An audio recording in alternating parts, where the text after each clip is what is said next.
Alright, we should be live now. Probably were live a few minutes ago. But anyways, yeah, today's update, or today's stream, I guess, we'll be going ahead and covering the anniversary update. There's quite a bit of things to do in it, but it's kind of a lot shorter than the Easter event. It's more of like a celebration, where it's fun for everyone and not going to be too grindy like the Easter update is. Everything's set up right for the stream. I imagine it is. Frames missed due to rendering lag, 6.8%. That should be fine. Yeah. Okay, what's going on with my webcam though? That seems to be lagging quite a bit.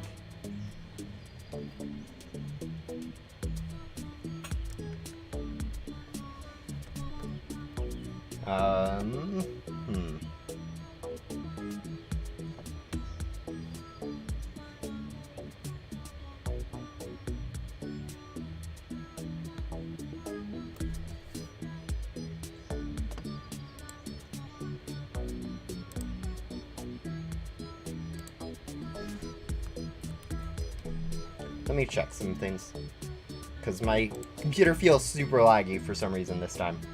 Not that, like, it isn't always super laggy when I'm doing streams, but, like, for some reason, like, my webcam is stuttering and, like, behind or something. Yeah, the point of the Easter, or the anniversary event isn't really to be super challenging. It's meant to kind of be somewhat easy. Alright, let's see. Cool. OBS, you should be fine. Google Chrome, I'm going to need to keep you open. Okay. Yeah, no idea what's super laggy right now, stream-wise. Cat's coming to say hi. Jesse, do you want to help troubleshoot?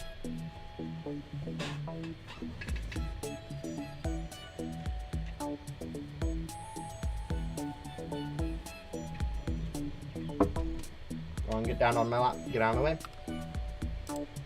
Good kitty. Alright.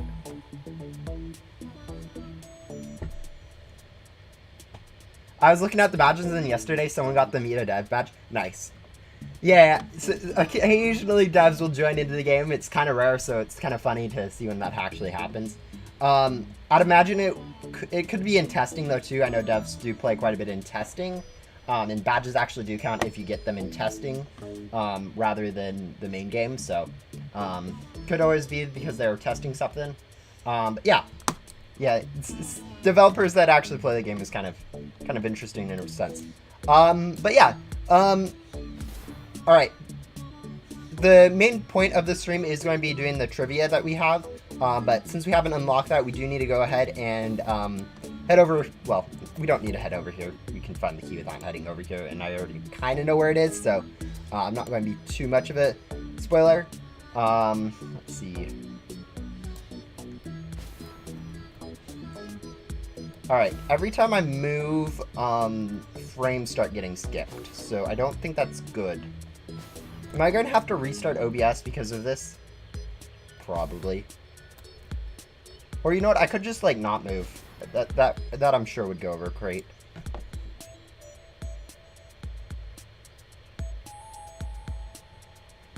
Yeah, okay, I don't know what's going on with the stream. Like we doubled the amount of frames we skipped due to rendering lag. Hold on, let me see if I can stop streaming really quick, restart OBS, and see if that fixes anything. Maybe. Just going to confirm, maybe it was just kind of a lag spike. Maybe it was just a lag spike. Okay, maybe I won't do that. That seems a little bit extreme.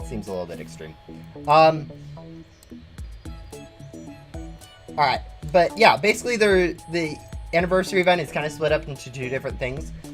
First thing is that there's crates around here that you can get from reaching certain things, until level 1, until level 5, or until level 10, level 20, 20, 30, and then rebirths to 1, 5, and 10. I think we'll go ahead and leave those closed for now. The other part of the event is that there's a note here I've locked the party room. And then here I have this clue from Bo. It's the turf pass. I got in the spotlight. I already know where it is, so I don't really need to worry about the clue. It's over here in the clothing store, which I don't really understand what it has to do with spotlight, but yeah, it's taped right here to the front of the walk. So yeah, we can go grab the anniversary key.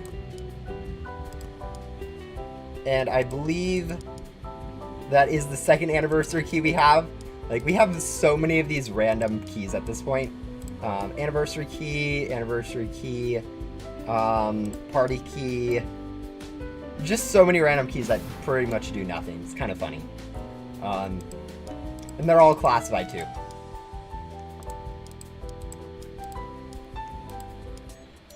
But yeah.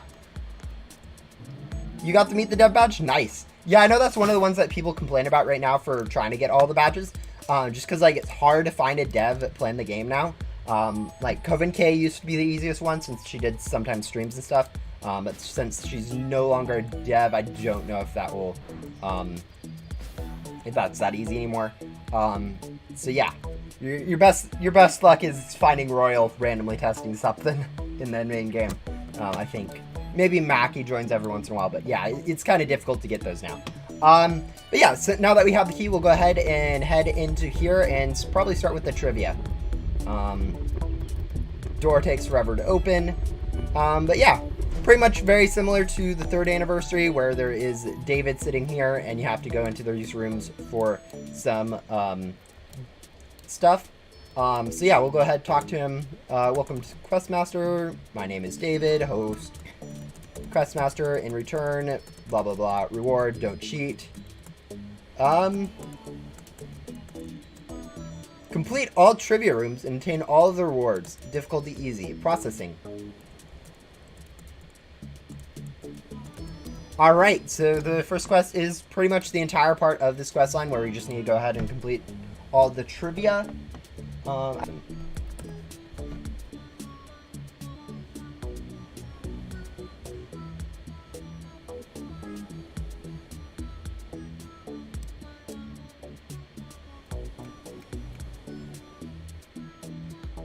Yeah, my PC is not liking today's stream. I don't know what I did today to cause it to be this bad.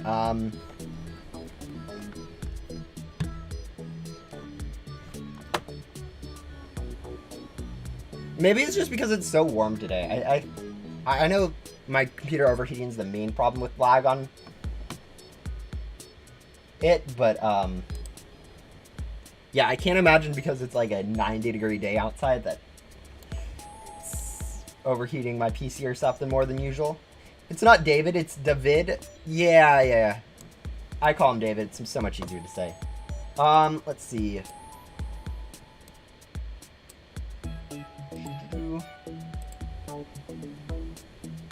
Yeah. I don't know.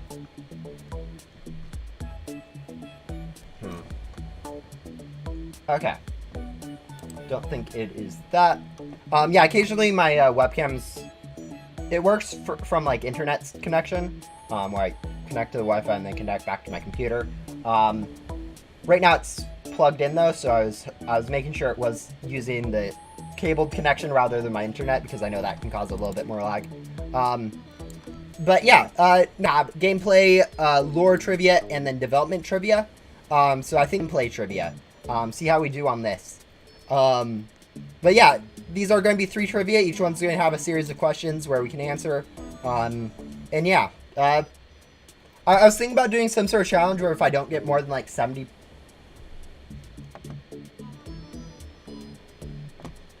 My webcam died, correct? No, my whole stream just died. Okay. Computer, why are you being so bad today?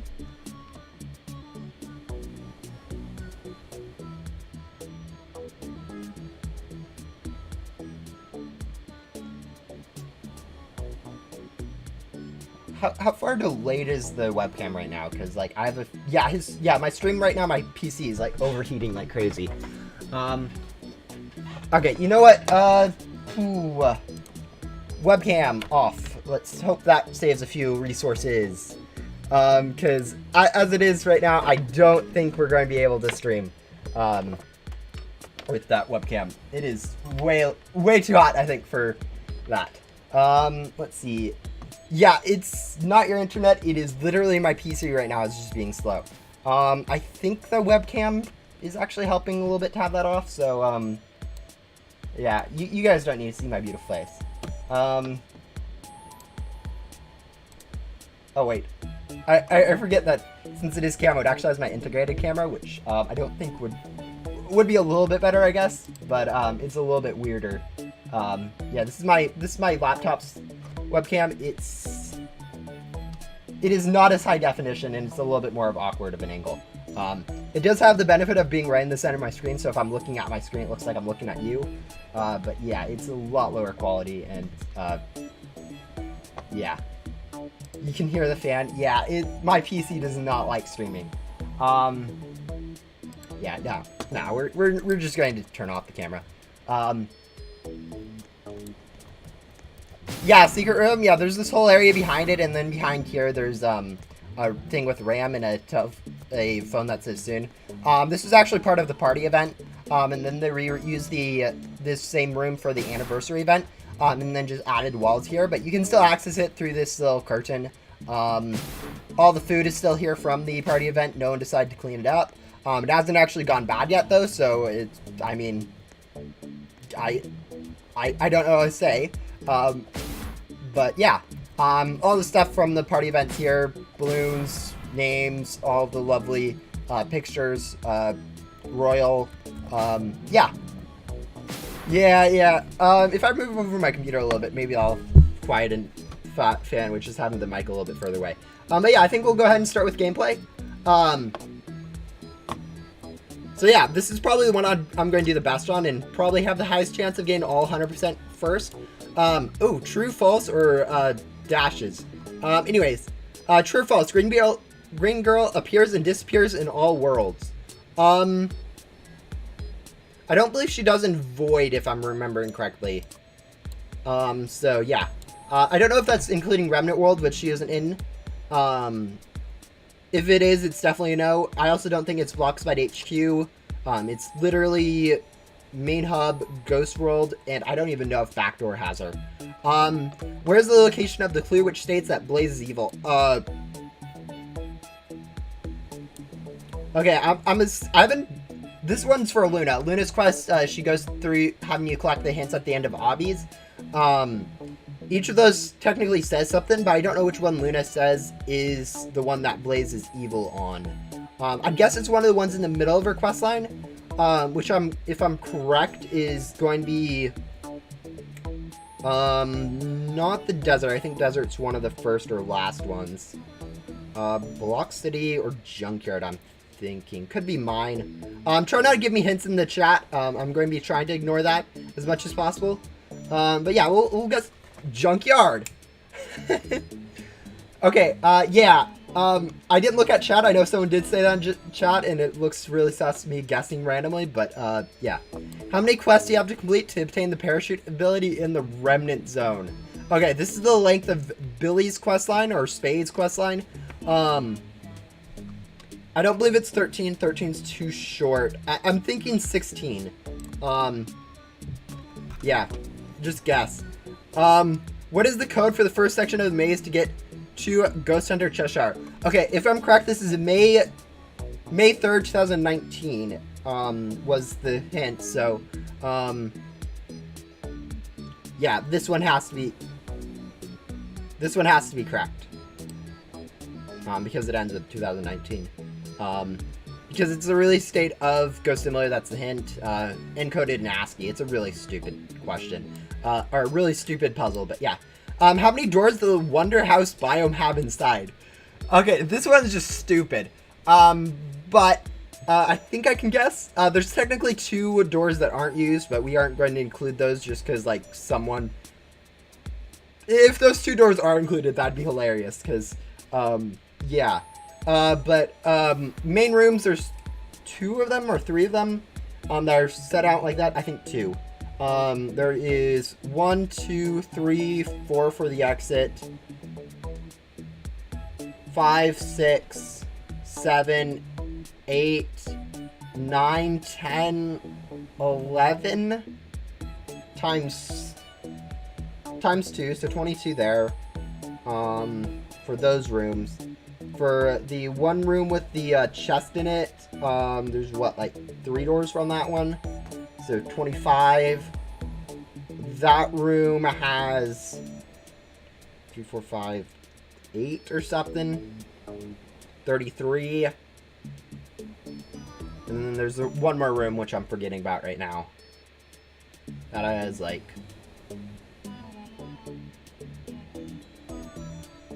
I don't know, like 6, 39. Okay, I would guess 40. Yeah, okay, wow. It's more than 30. Awesome hint. Yeah, that's a very helpful hint. All the numbers were over 30. I should not have gotten that one correct. Which NPC rewards you 4 times glitchy zoom gum after completing a quest? Developer Goro, I think, only gives you 1. Ghost Hunter, you might. Associate Riley also might. Ghost Hunter Old Grand does not. She's literally just gems and treats, if I'm remembering correctly. So it's not Old Grand. I don't think it's Developer Goro. I think he only gives you 1. Ghost Hunter U, I also don't think is correct. So I think it has to be Associate Riley, but it could just be Developer Goro and I'm forgetting. Yeah, okay. If possible, can you guys not send hints in the chat or help in the chat? I know you're trying to be helpful, but kind of the reason I'm going through this is just kind of see how my own knowledge helps. Which biome does not have a key fragment from Blaze's quest line? Okay, okay, there is no volcano because I know I could immediately rule out volcano. Okay, this is Agent Blaze, not Ghost Hunter Blaze. Alright, so I know for instance, Ice Cave doesn't, correct? Yeah, Farm definitely does, Data Stream does, up there on the Nexus stump, and Pyramids also does, so it has to be Ice Cave. Where's the jar of green goo? Underneath the, that, yes. How many godly and legendary pets are part of Archie's puzzle? Oh, shoot. You guys know I'm just going to guess this one, correct? If we get this one right, that'd be amazing because I am not counting those. But yeah, let me think if I can remember any of the godlies. Yeah, I don't think there's this many. This one seems decent, but this one also, oh, these all 3 of these look, I think this one has too many legendaries. And I think that one also has too many legendaries. And I think this one has too many godlies. Yeah, as I said, I should not have gotten that one correct, but I did. Yeah, no, this is the first time me doing it. What is the board you can unlock after completing 15 rebirths? Well, we already have this one unlocked, but I'm pretty sure it's Diamond Claw. Yes, that's the most expensive, or the last one you get rebirth-wise. Which is one of the following gum tiers is the most recent up to date? I'm assuming they just mean, like, which one's the most recently added one. So Enchanted. That's a weirdly worded question, but whatever. What's the item you get after redeeming the code RIFT? Purple Pegasus. What is the official Ghost Simulator mascot? Alpha. Yeah, okay. Why are there so many vague questions and you have questions like that where you just breeze through them like that? It's kind of weird. What are the names of the backdoor classified boards? Space Shuttle Reflection, wrong. Space Shuttle Wormhole, wrong. Varus and Glowjet. That one. Which are the correct colors of the levers from the castle in the void? Red, purple, orange, cyan? Purple. Okay, I don't know if there's orange. I don't think there's orange. There's definitely red and purple, but purple's not super helpful to know. I believe there's also cyan. So, like, these 2 are now left, and I don't think there's also blue. So, let me just check that this one looks correct. It does. Failed! You scored 90... So we missed a single question on that one, which is actually kind of funny. But yeah, we'll go ahead and restart. This one is correct, and now we'll be speedrunning. Which item do you get after redeeming Purple Pegasus? This one. Ice Cave. Where's the jar of green glue located? Enchanted. It's orange. How dare you? No, orange I knew was the one that was missing, just because, like, I don't remember ever being any orange. This one was this one. Location that states this one was somehow junkyard. I should not have gotten that one correct. False. 15 rebirth is Diamond Claw.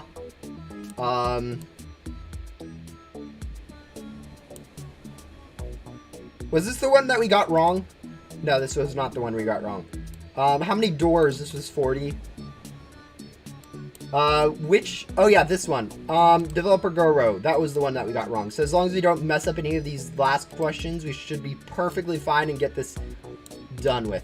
There we go. 100%. We get a gameplay trophy. Alright, next up, I think we'll go into lore, because this is the most current stuff. I've heard bad things about development, like there's way too many vague questions. But yeah, we got 93.3% on our first try, and then got it on our second try, which is actually not bad. But then again, gameplay is probably the one we'll be doing the best on. So yeah, now we're into lore. So click to start. The trader of the Remnant World was revealed to be Hearts. False. We don't know who the trader of Remnant World is yet. When you rebirth, you speak to an NPC named ... Who are they revealed to be? Green Girl or Alice, depending on who you're talking about. Who is Remnant Spade's siblings? Who is Remnant Spade's sibling? Clubs. They're brothers. Clubs is also known to be gatekeepers. So yeah. And then Spades is also Billy. So they're both also NPCs in the rest of the game. Allie and this person were the ones who created the Big Cheese pet by accident. This would be Leo, if I remember. It's either Leo or Gabe, and I don't really know, and I don't... At this point, I don't... Okay, it was Leo, good. Riley, Gabe, and Hans invented the recipe for the gumballs used by the player. I don't believe Riley was involved in that. I know, wow, Riley was involved. Okay, that was some lore I don't know. The Remnant Zone was the original, I believe this one's Ghost World, which kind of funny because I think at one point they said that Void was Ghost World or something, but I can't find where it was, so yeah. What hobby does Rose have? Drawing. She's a artist. Hence she gives you some art tools. Hi, Carrie has two cousins. Who are they? Rowan and Yoko. How many complete clones does Villain have as of now? 1, 2, 3, correct? Yeah, 3 so far. Fourth will probably be getting in Remnant World at some time in the near future. What food item does the dev use to bribe the gatekeeper to join his side? Chocolate. Who owns the mysterious jester hat found in Area 51 behind the chest? Alice does. Who stored herself in the cloud? Riley. Which elf decided they like spring pink? Out of the following NPCs, which one is Jesse's cousin? Billy? Which Omega boss took over an NPC during an event? That would be Headless Hollow. And we got, again, 93.3%. So yeah. Actually, that's kind of funny, because the only one we missed was a true or false question. So, actually did pretty good on lore, which is kind of surprising. I think last year, when they had lore, the lore was actually really difficult. So it's kind of funny that this time it isn't. But yeah. Who stored herself? That'd be Riley. Who is Remnant Spade's sibling? Clubs. This one was true, and I answered false last time. What food item? Chocolate. Like, I don't even really need to read the question. Like, I can just look at the answer and kind of know which one it is. At this point. 3. Billy. False. What hobby does Rose have? Drawing. And Green Girl. Leo. Headless Hollow. Mysterious Jester Hat. Remnant Zone was originally Ghost World. Lovely. Alright, we got a lore trophy. That one's actually not too bad. It was actually pretty similar to gameplay, I felt like. I think there was like one gameplay question where it was like pretty much identical to a lore question, it felt like. But yeah, now we're on to development, which I've heard is actually really bad. So this is probably the one where we're going to get like 50% on our first time through. True or false, the anniversary 1 year bag gives 100 million gems. False. Actually, we could have opened that right then and there and seen that, because I do have an anniversary event still just chilling in my inventory, I think. Yeah, somewhere. 1 year bag. But yeah. What are the 500th pet in board called? Yeah, no one has any idea. But anyways, I'll try my best to guess. I know I've been actually making the pets. But yeah, Beware and Spectral, Lilywort and Ice Venom, Seeker and Whoosh. Seeker is too early, so this one's off the table. Beware, Snamule and Othello. Like, right now there's, I think, 950 or so pets at the moment. So I'm trying to think about, like, what was, like, the halfway point for the pet. Let's see. Lily... I'm really aiming for this one, but I don't know. But, like, another thing is there's fewer boards than there are pets. So the pet would have to come out first. And I think Othello came out before, or very similar to the time Snamule came out. So this one's off. I don't know what Spectral is, so I'm actually thinking it is this one. And then Lilywort. Actually, Lilywort and Ice Venom is actually a really good candidate. So it's one of these two, I think. I mean, I could be wrong, and it could be this one. Actually, no, Whoosh is way too soon. I think it's... Nope. Oh, yeah, it's probably Beware and Spectral, then. What was the first leak posted by the Bloxbyte Games Twitter account? I believe this was for the space event. I have no idea. Why was the pet... this one was because the Naxxraw pet had the same name. How many items were introduced in version 1.70, the Void? Well, included all... Oh, this one's 11. Yeah, because it includes all the dev codes. It included the dev keys for the thing, and it also included Bow's Cane for unlocking the thing. So it had to be... I think with all those, it was 10, and then you have a crown keys for 11. That one was actually not a hard question. What were the original vacuum stats of Mini Hollow? They weren't this crazy. They were one of these two, if I'm remembering correctly, and I think they were this. Yep. At some point, they were actually buffed just to make them good. I don't know why. It's one of those updates which I did not like, but it happened, so I'm not going to argue too much with it. How many non-event NPCs were released in 2022? Oh, this is a hard question. 2022. Okay, 2022 had the let me think what update that was. Okay, so we definitely had Remnant World, I think, come out during that time, so that would be at least 4 NPCs. I think we had Reed come out. Probably Riley. Yeah, this one I'm literally just going to have to guess on. I would say I'd be tempted to say just 8 or 9 just randomly, just based off the multiple choice, which is not how I should be answering this question. But yeah, let's say 1, 2, 3 from the Remnant World. Riley and Gabe from second arc. Reed for 6. Cheshire for 7. Okay, that's 7 NPCs. I'm trying to think about any others that could have been added.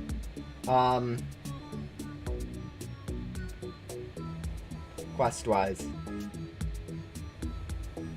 Yeah, definitely Riley. Okay, and I think also at least one other... I think 9 is the correct answer. Because I was thinking... Okay, I was at 7, but I was also thinking like 2 of other second arc quest lines were also added, so that's why I rounded up to 9, just because I knew Riley was added after the anniversary event that year. And so there was that whole, like, 5 months before that they had time to release that NPCs, and I had no idea what was released during that time, so, yeah. What was added in version 1.12? Okay, according to our current version, that was 20 updates ago, so 40 weeks ago, or 12 weeks in the future, 3 months in the future, so 8. So this would be Halloween event, I think, actually. Or maybe it was Remnant Zone. Was it Remnant Zone, actually?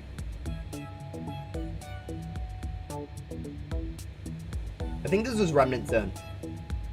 Because when is Halloween? Halloween's on the September, October. Okay. October, November, correct? November, December. That's the 10th month. So yeah, it has to be Remnant Zone. How much was Ghost Hunter U nerfed shortly after release? 25%. This was a small nerf because everyone was complaining about how long your quest line was because of how long it took to do raises. So they ended up nerfing U by 25%. The crafting recipes for the Natsu set were nerfed during testing. Which items were removed? If I remember correctly, this one was... you used to require both the mythicals, and then they nerfed it down to just one of the mythicals. So it's either, I think it's Sugar Deer and Sugar Dough were removed. Because these ones are Halloween, and these ones are still in it. So, has to be those ones. How often does the limited store regularly update? Once a week. On the turn of the century. I think the on the turn of a century is actually probably the correct one, based on that. But yeah. What's the first toaster-themed pet called? I believe this one was either Lil Toaster or Ghostly Toasty. Ghosty Toasty. But, like, honestly, it could be any of these. But I'd go with Little Toaster just because that's, like, the basic one. True or false? There was water under the floating bridge biome before it release. Floating bridge biome? Floating bridge biome. I believe this is Remnant World, and I don't think there was. Okay. I have no idea where that's even referring to. When was Ghost Simulator Alpha closed alpha released? I believe this one was early, so it's like, it's one of these two. It's definitely not this one, obviously. This one's way too close, I think. Actually, no, this one could be it, too. I think this one's too early. April, this one's too early, or too late, I think, so, yeah. I don't know. In version 1.84, the influencer set was changed from Fireplace Pegasus and YouTubers board to what? Yeah, this one's like one of the hardest questions I think for me. There's literally no way I'd get this because there's I definitely don't have a full set of this in my inventory at the moment.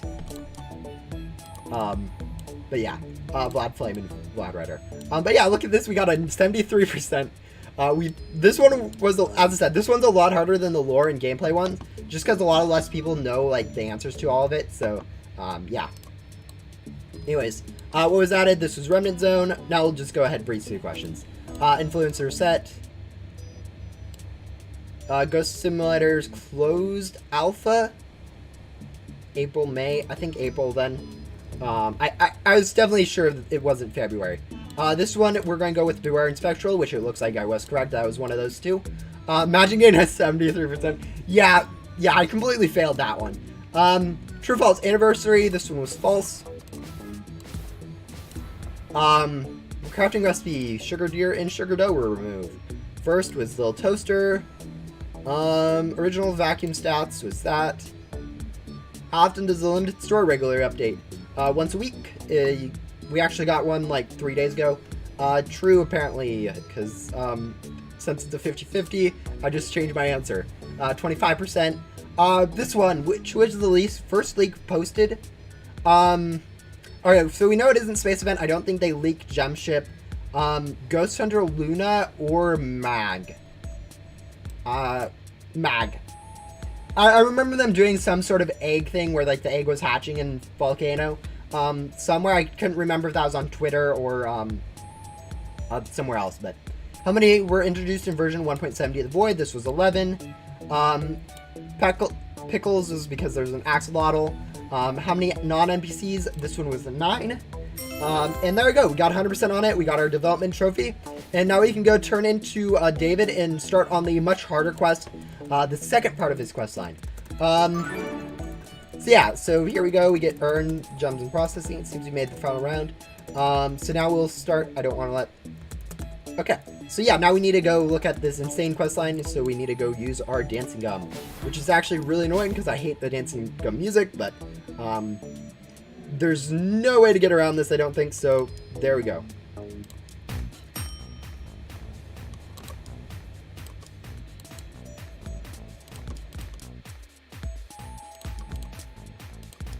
But yeah, there we are. We are done with David now at this point, so we can go ahead and turn his quest in, and we can get our rewards. So, yeah, this is actually some really cool rewards. I think this blimp is actually one of the coolest free pets that they have, or free boards, I guess, that they have. Mainly because it's purple, I guess, but like, I don't know. Like, the first time I saw this, I'm like, oh, that's an insanely good looking board. Let's see, where is it? OPQRST. So it should be here. But yeah, this is actually a really cool looking board. I don't know about you guys, but I really like it. It's super clean, it's super basic, which I like. But it also look just, I don't know, the color of it is just super cool. All around, like, one of the best boards for free that I've seen in a while.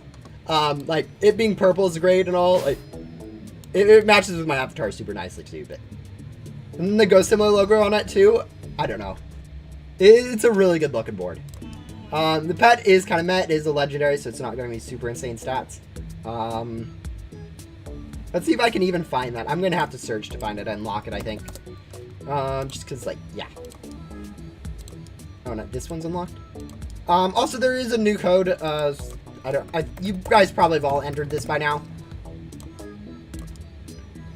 There you go. You get another board. It's not super amazing.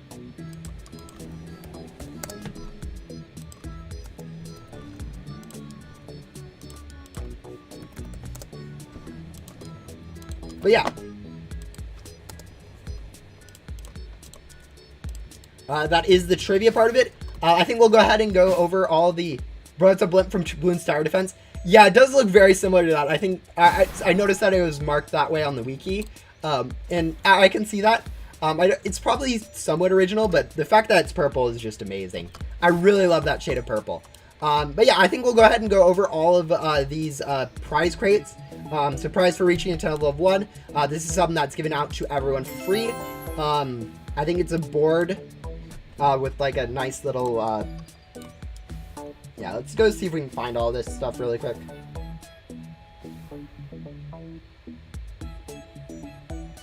Yeah, it's a board very similar to Arthur, Sword in the Stone, or whatever that is called.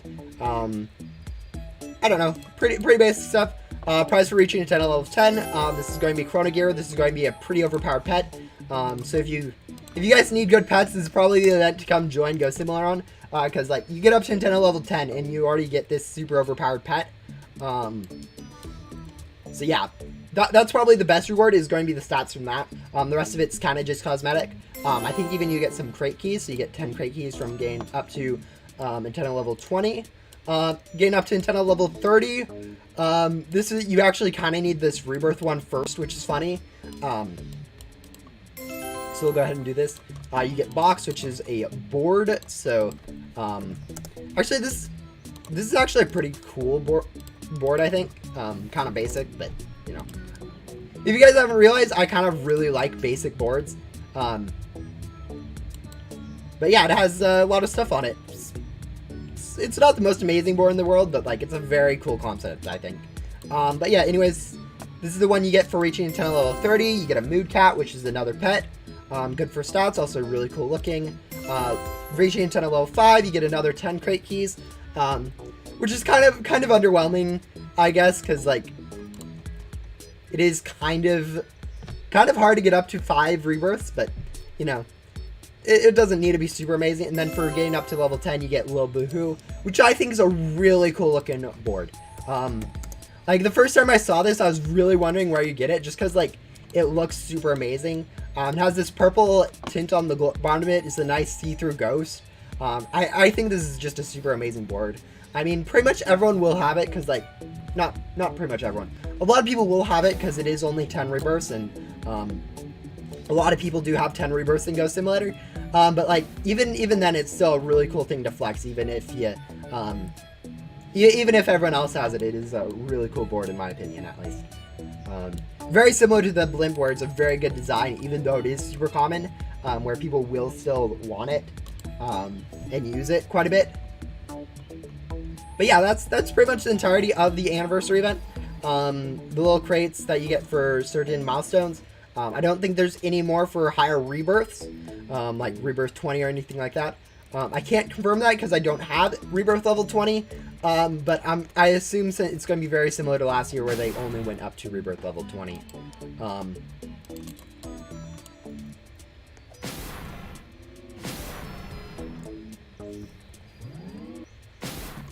But yeah, that took us about 40 minutes or 30 minutes to go ahead and do all that. So we still have a bit of time left I want to do on the stream. So I think I'll go ahead and switch over to private server and grind the rest of my spring keys, because let's see,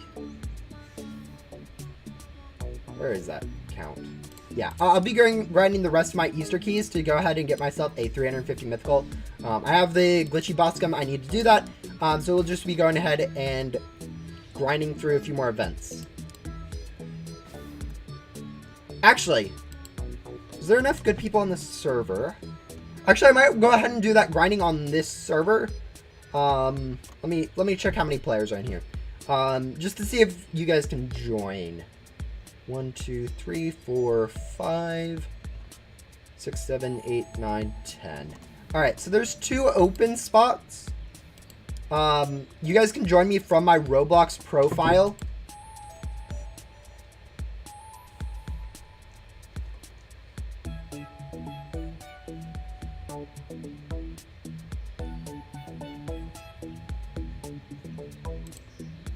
Yeah, if you guys want to come join me for helping with the Easter grinding, go ahead and join me from my profile.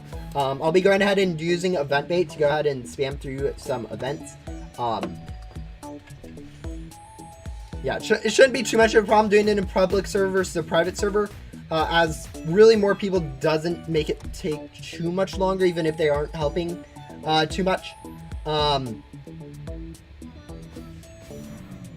Yeah, and like, it should actually be probably helpful for other stuff. So yeah, we'll go ahead and start with that. We'll be just going ahead burning our event bait and doing as many invasion events as possible. Also, I haven't unequipped this board yet, so we are going to be slightly flexing our 10 rebirths on everyone.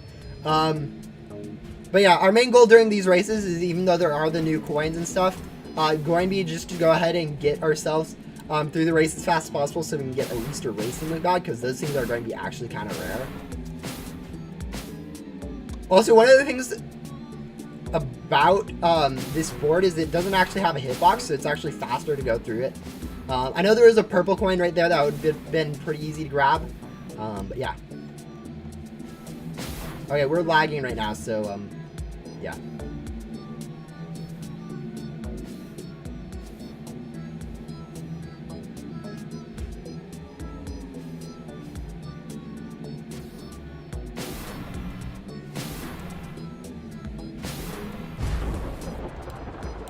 FPS. Oh, we barely got 3rd place for that. Like, there's 2 people within a second of us. That's kind of sketch. Just got top 3. Yeah, that lag at the end was kind of annoying. But yeah, there we go. Managed to go ahead and get ourselves a racing loot bag once everyone else finishes. I guess that's the one problem with going in a public server. People are going to be a little bit slower in races. But overall, that's only a time loss, not really too much of a... not going to be wasting, like, our gum or anything like that, or losing us fights. Joker. I'm really kind of curious if there are other spawn spots for Joker. Alright, so we'll go ahead and do another one. I think this one's going to be medium. I think I saw the timer on the last one was a small event. Yep. So we won't be going ahead and using any boss gum at the end of it. But yeah, we'll be going ahead and going through the cycles. We will be getting at 350 mythical because we do have enough gum for that. It'll probably take us about an hour and a half to do the rest of this, so yeah, we'll see.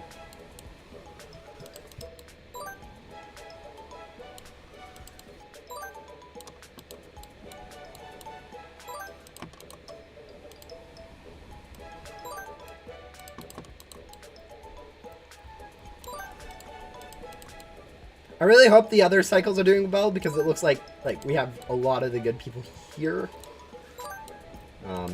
Actually, looking at the ghost count, it does look like the other ones have decent people at the portal. Worst case scenario, I go run around and make sure to catch up the slack.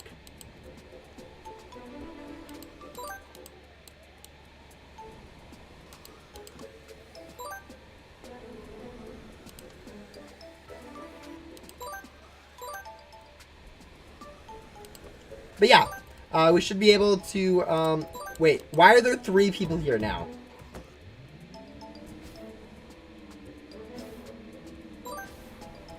Okay, I do now need to do a quick check to make sure there is someone good on at least all the other ones.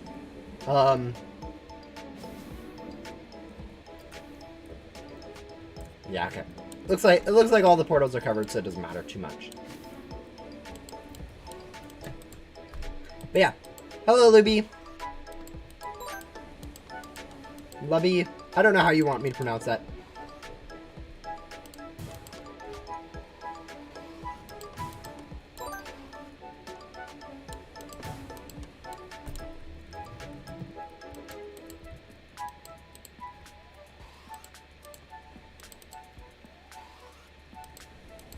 Hello, Daisy. Let's see. Alright, they have that one covered.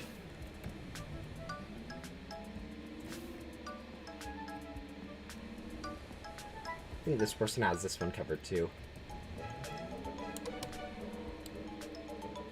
I don't know. These people probably need at least one person to help out here. Maybe. Probably not, but, you know. I think the other people are using vacuum gum, so it shouldn't be... They aren't struggling too much. You say that, like, the game has less players than it did last update. It has literally the same amount of players as it did the update before. Like, the thing about that nerf was that it was a long time coming for gems and stuff. Like, playing classifieds was way too easy after they started releasing Remnant Zone. It was... The last update didn't kill it. It's not any more dead than it was before the last update. Dead game. It's not a dead... Okay. It's not any more dead because of the last update than it was before the last update. Like, it's very similar play count numbers, and, like, there's very good reasonings for the changes that they made. Yeah, but new players are more valuable to a game than old players. And honestly, old players should know that grinding classifieds is way too easy, and that what we have right now is actually still better than what we had before Remnant Zone came out. So really, I think old players overreact way too much on this update. Like nerfing the amount of gems you get by 10 times. It is a pretty huge nerf and does take away, like, a lot of the grinding for classifieds that people have been able to do. But, like, it's still better than we had before Remnant Zone came out. Sandstorm is currently easier to get than Cosmic Wing was before Remnant World came out. So, people who grinded for Cosmic Wing before Remnant World came out, like, before Rebirths came out even, are pretty much should know that, like, the game is actually still easier than it was back then. No, I'm not saying new players are more important. I'm just saying the game, allowing new players to get into the game faster is what keeps the game alive. A game that literally entirely focuses on the small percentage of its player base that are at endgame is going to run into problems with maintaining its player base. Because if new players can't get into the game easy, it's going to have problems. This update allows new players to be able to grind for gems. It fixes a lot of the endgame balancing where people were just able to infinitely unbox classifieds, making classifieds worth more, making grinding for classifieds more rewarding because you actually get something somewhat limited, and kind of fixes the gem problem that we've been having for a while where like endgame people are, where like literally getting gems is so easy that you don't even need to think about it.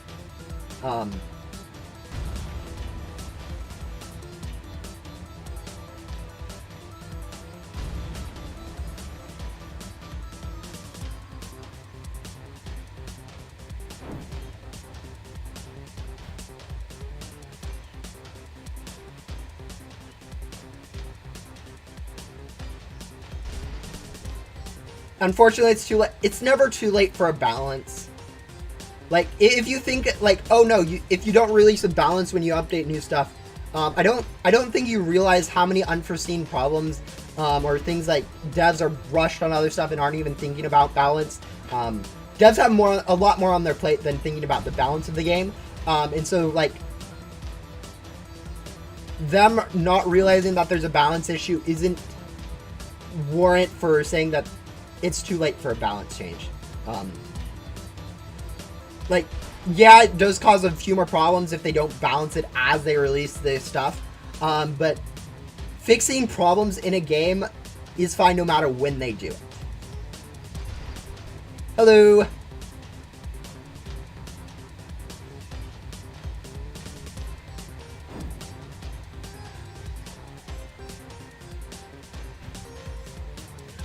Why I'm not using camera right now because my stream was lagging way too much when I had my camera on for some reason. Maybe I had my camera settings misconfigured or something. But the webcam was kind of causing some actually, stream might be still lagging. I'm not even noticing it, but there was some problems going on with the stream, so I turned off my webcam. But yeah.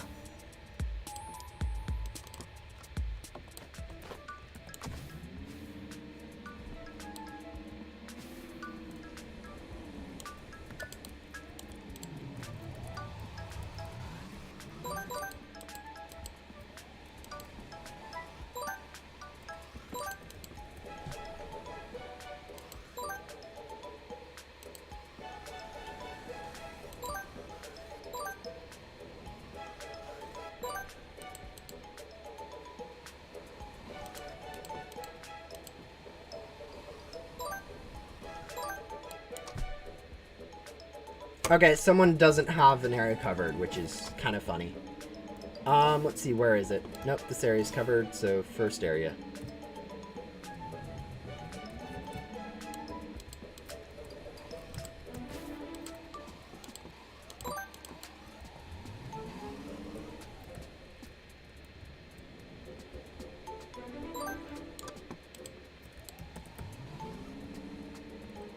Alright, I hope someone's on every area. Nope, obviously not.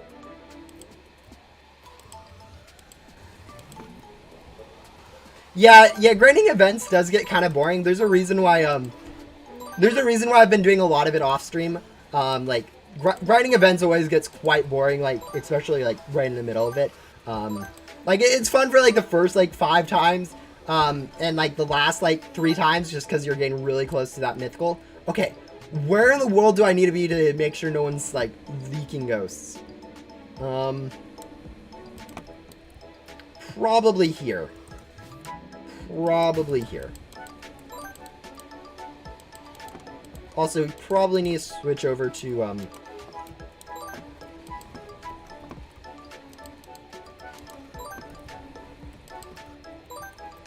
I think the server is actually full. 1, 2, 3, 4, 5. 1, 2, 3, 4, 5. Nah, it still has 10 people. There's 2 more openings, technically. But yeah, nah. Okay. I give up.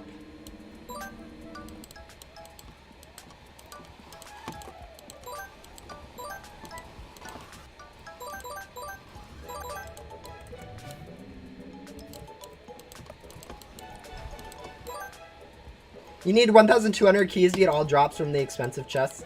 Yeah, especially once you could start considering, or I guess that's No, that's not even considering the mythicals that you can buy with the,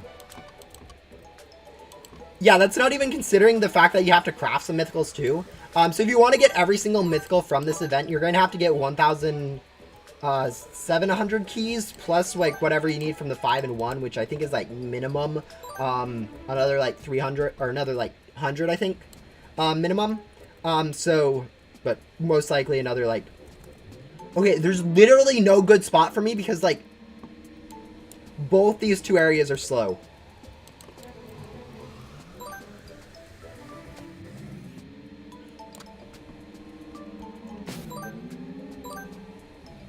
I mean, the reason you're playing games isn't to... Okay. Plenty of people grinded for, like, Cosmic Wing before, when Cosmic Wing took, like, 20 or 40 hours to get. The amount of people that grinded for, like, loot bags and all that fun stuff just to get a few Cosmic Wings with, like, Rift Gum and stuff is kind of a lot. The point of games is not money. The point of games is to have fun and waste your time, really. So if you're using your time as money on games, you really shouldn't be playing games at all, even for like an hour or anything like that. So, like, I don't know. That logic doesn't really make sense. It's a game. You aren't going... Saying that it takes too long to play a game is like saying... Okay. Saying it takes too long to play a game is like saying, saying, oh yeah, I'll play this game a little bit, but too much... No, like, you get a reward from playing the game longer. That's kind of the point of the game, is to play the game longer and you get a reward. Just because they changed what reward milestone you get it at doesn't make the game less worthwhile or more worthwhile to play. It's still a game and doing absolutely nothing for you in the long term, so either play it or don't. But saying like, oh yeah, because it takes longer, it's... Because of how time is money, it's less worthwhile to play. It's a game in the end. You aren't getting anything out of it anyways, so, yeah. Yeah, go spend 9 hours on other games. Go spend 10 hours on other games. Really...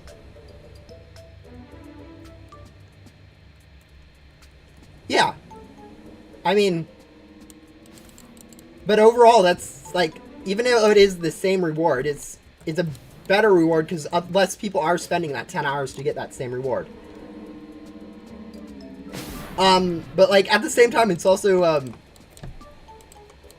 if you have a low amount of rebirths, I think for you, you're still at that point where it's still crazy easy to get a classified.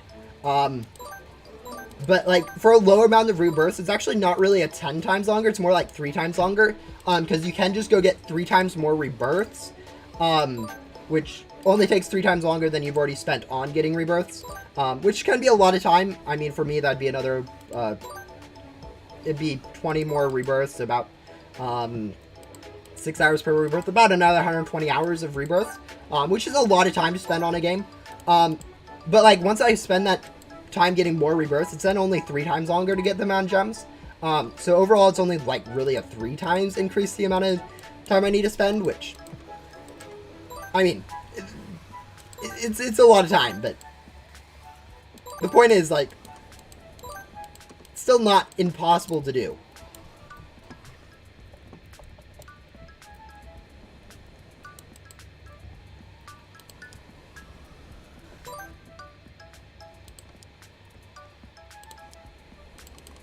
Rebirths are dead. You spend 5 hours to save 1 minute.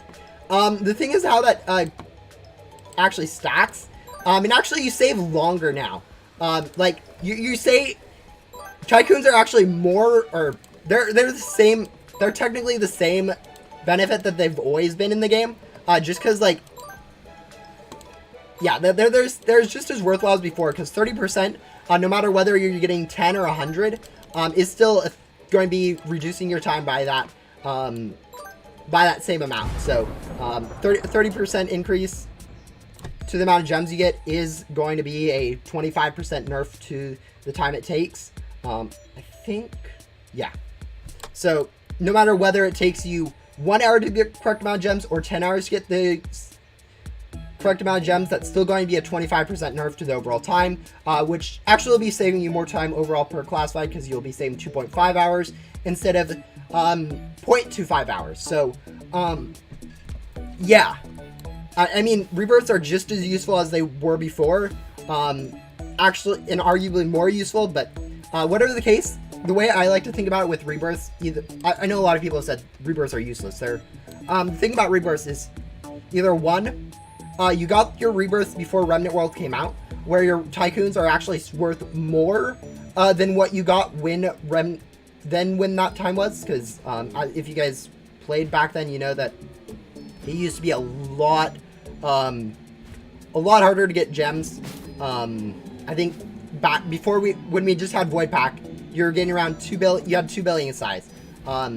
Now that we went from a 50 billion size, we got a 10 times nerf overall from that. So we're about a 5 billion pack of before. So it's about 2.5 times better now than it was before Remnant World came out, which is a pretty good increase. So either you got your tycoons then, or you got your tycoons after Remnant World came out, at which point, like, most people could probably easily see that main hub grinding or Ghost World grinding could get eclipsed by Remnant World anytime soon. And so they probably should be fine with the things happening how they happened.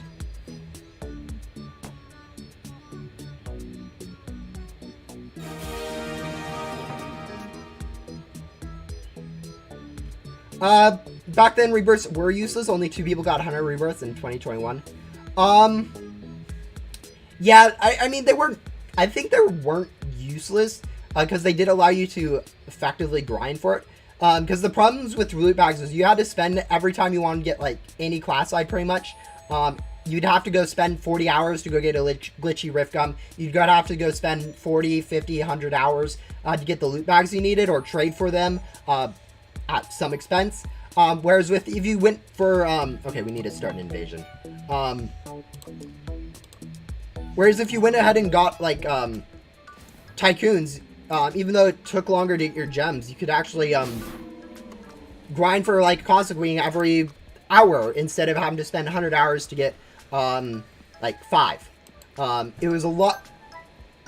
It was a trade-off. You had to spend a lot more time up front, but you could get it more consistently.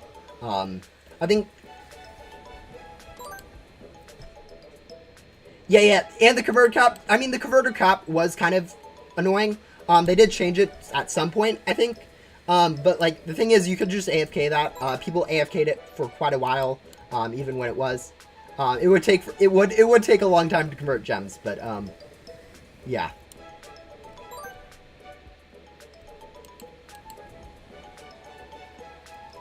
Also, you said people with low bursts can get easily. The only class I'd get before the nerf was create 1 to 5 boards.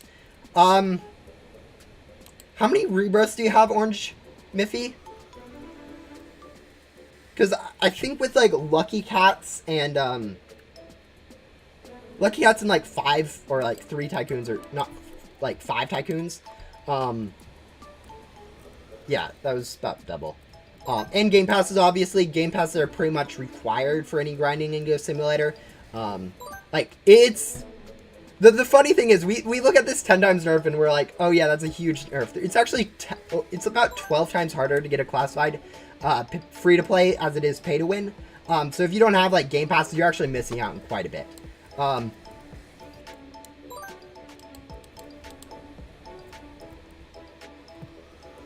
8 rebirths? Okay. 8 tycoons? Okay. Yeah, assuming you have Lucky Cats, it's about, like, what? Let me do math here. You're getting, what, like, 50 million per boss, correct? Yeah, that sounds about right. Assuming you're using, like, Glitchy X Gum, 4 pets of, like, Lucky Cats or higher, probably Divines, to be honest. Yeah, 50 million, I think. I have a Divine, 3 Ghost of Vision Mythicals, and a Sandstorm. I got given for free. Oh, so you have 5 pets. Okay. Based on those first 4, though, I'd imagine you're already getting, like, 50 million. Then Sandstorm probably gets you another up to, like, 80 million. I have 22 rebirths. I can't get a classified now. Yeah, it is a lot harder to get classifieds.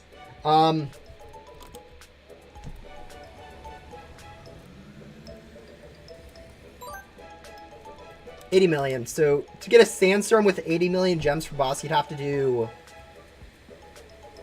5 for 400 million, another 5 for 2 billion. You'd have to do 125 bosses, which 3 minutes per boss. That's about 3 hours of grinding before the update for a sandstorm, I'd imagine. Oh, two soul tycoons and 1 token tycoon. Okay, I was imagining you had 8 tycoons. Yeah, Pet Crate 14 is going to be a nightmare. I don't know. I have suggested that I don't know what they're going to do with the remnant converter comes out for gems. I'd imagine it should be around 4 times better than main hub, just to allow people to be able to grind for those end stuff. But yeah, I don't know what it's going to look like. But yeah, if it was 4 times better, it still wouldn't be like super easy to get it. It would probably take me like 100 hours to do it. But like there's been people that have grinded like an insane amount of time on this game. I think someone has said they spent 500 hours grinding Remnant World for like leaderboard and stuff. So yeah, I don't think time being spent on the game is something that people. I don't think that's an obstacle for like classifieds. I think it's more of an achievement for classifieds. Like people on leaderboard, they've spent hundreds, thousands, hundreds of thousands, not hundreds of thousands, tens of thousands maybe hours on getting onto this leaderboard, and it's pretty much doing nothing for them. Whereas like classifieds, like they are actually a significant part of the game. And so if you're spending less time to get there than if you're like getting on like a leaderboard or something, I don't know. It's one of those things where spending a lot of time on a game is kind of the point of a game.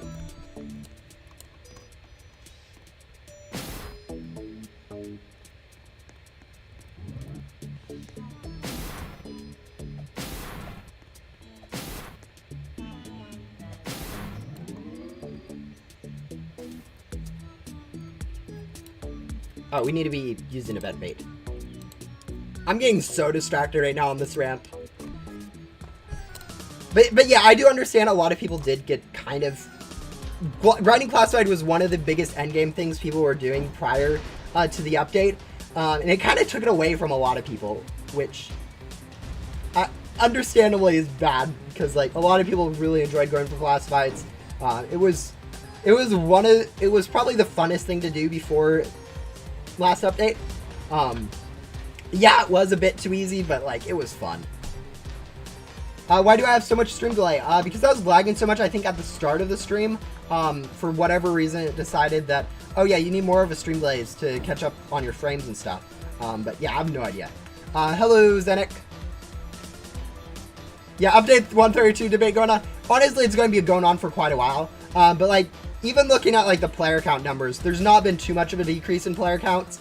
And really for this controversial of an update, I'd imagine that there would have been a much larger drop in player counts if it was really that big of a deal.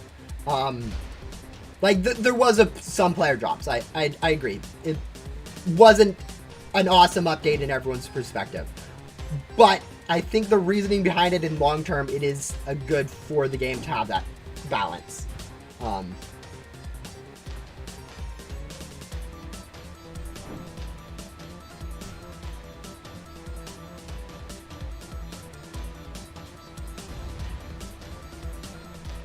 There's 73 online right now. Dead game.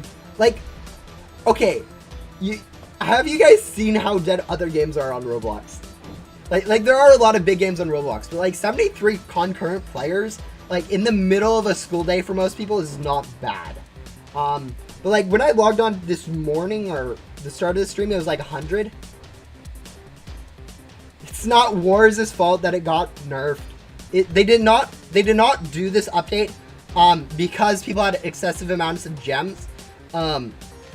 They did this update because people okay. I think they first did this update to balance how packs work. Because with the packs, every time they released a new pack in Remnant World, it pretty much broke how grinding went for the rest of the game. Like, stuff was just getting super overpowered super fast, and they kind of want to balance each of the worlds individually. And if you keep updating pack sizes in Remnant World, you end up breaking the game. It's not it's not gem grinding's fault that the update happened. And then in addition to that, they wanted to go ahead and change the multiplier so that it was easy for people to grind gems in like main hub or Ghost World, rather than relying on like the larger pack size. For like main hub, people could literally grind 0 gems when they got to the gem converter, just because like converters are so broken. Now people can actually grind like a few thousand gems if they need to in main hub, which is really nice because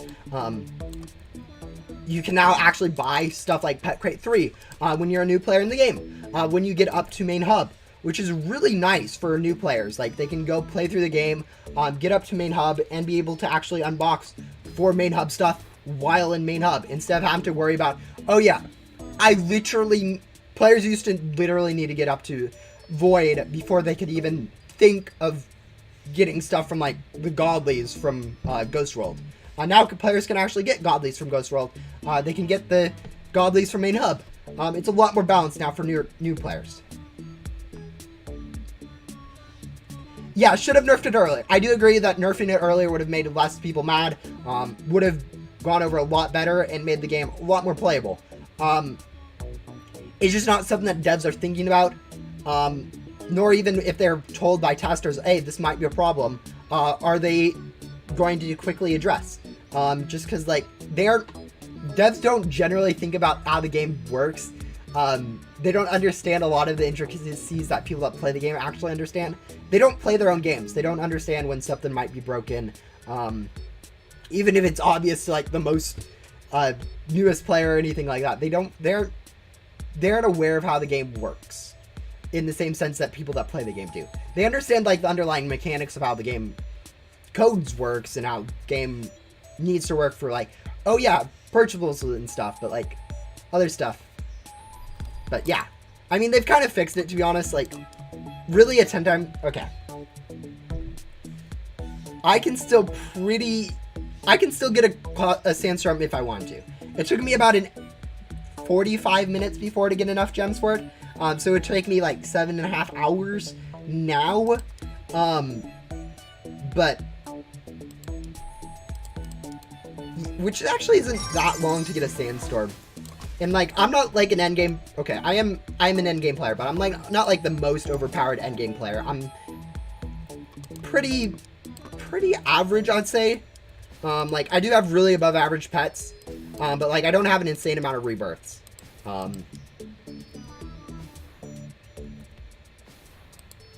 There's 2 updates worse than that.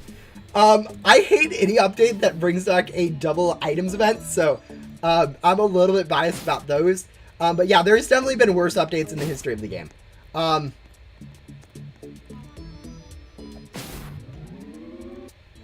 Yeah, splitting that was definitely bad because they didn't have a soul converter yet, so you're basically unable to grind gems. They did fix that later in a later update.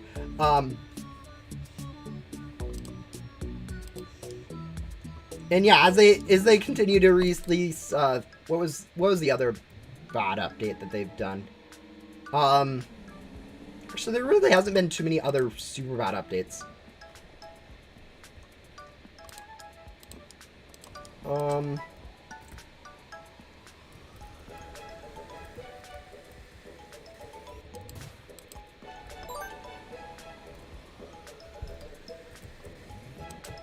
I guess there was also that update where they...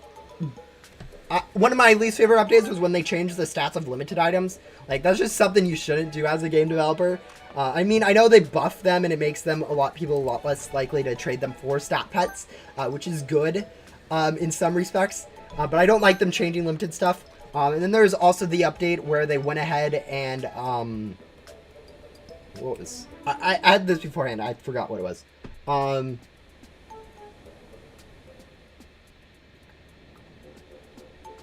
They have also nerfed some converters beforehand, too. But yeah. Random gamer. Yeah, update. Yeah, that was some drama, if I remember correctly. I don't remember exactly what happened. I wasn't really around at that time. I kind of saw the drama unfold. What I remember was there were some rules about him with items and stuff where like he couldn't like just trade items or stuff like that, where like kind of makes sense. The dev gives you an item to showcase for a YouTube video, and then you just go ahead and flip that for profit or anything like that. It's kind of weird, but yeah.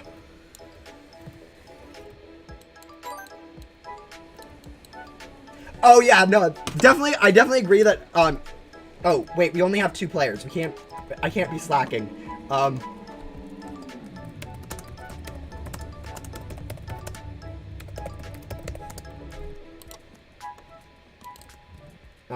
Interesting. Roblox. Yeah, miscommunication on both players. Yeah. As I said, I don't exactly know what's going on. I know I heard from both players, like, he was saying that they're deleting just random items from it for no reason. Devs said something about some rules that he had to follow. Yeah. There's a reason why I prefer to just do stuff myself in games. Like, if I'm accepting handouts from, like, other people, I don't know. It's a weird dependency if I, like, accept stuff from devs, or other things. I don't know. It's too much to think about. You have to make sure that you're kind of in debt to people. So like even when it like comes to like people wanting to donate for events or items or stuff, like I know every once in a while someone's like, hey, do you want to borrow some of my items for this update, or I don't know. I don't know if I've gotten anything like that. Or, actually, Rift Gum. People have asked if they want my Rift Gum, want their Rift Gum. Like, Rift Gum isn't really useful for anyone. But I don't want to be in debt to people. Like, if I want to make a video on using a Rift Gum, I'll go get the Rift Gum myself. Even if, yeah, you guys can't use it and it's really not worth too much. Same thing with, like, other gums, like, boss chests or stuff like that. I like to, like, at least trade for stuff.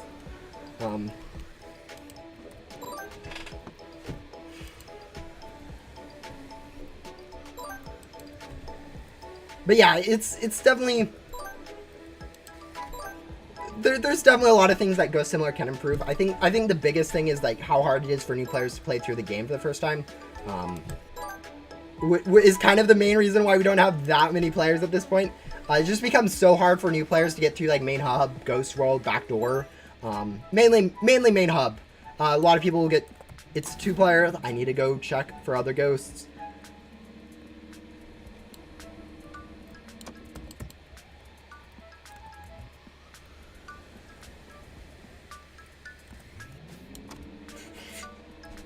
I really feel bad for the other person in this invasion because, like, I'm really slacking right now.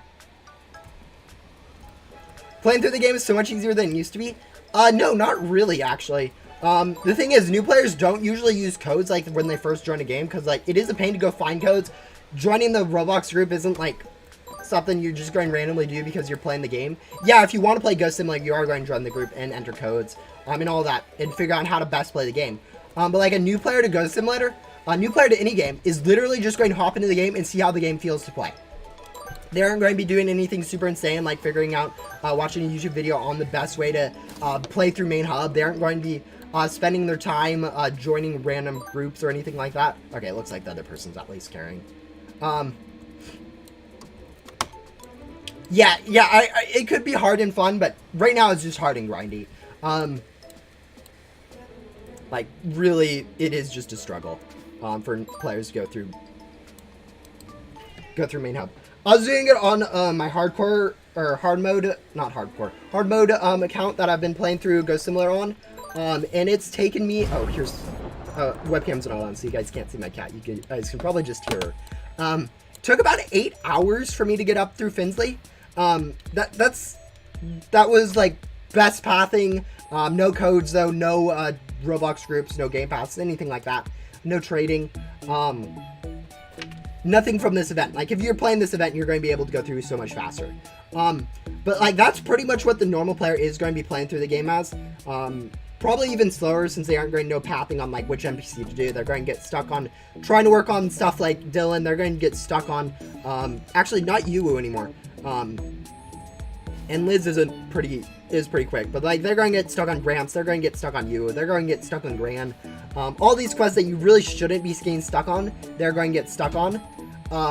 8 hours, yeah, it's a long grind to get up through Finsley.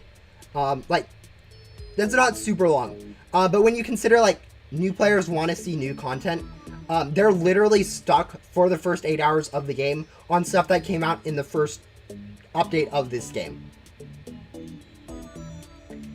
Literally, they are stuck 4 years in the past for the first 8 hours of them playing this game.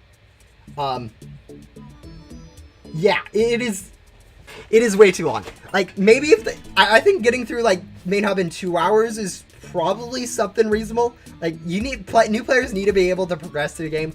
I know it kind of cheats old players out of like their experience to going through that game, and it kind of like that is how the game was historically. It's nostalgic to have that long of a early start to the game. But like,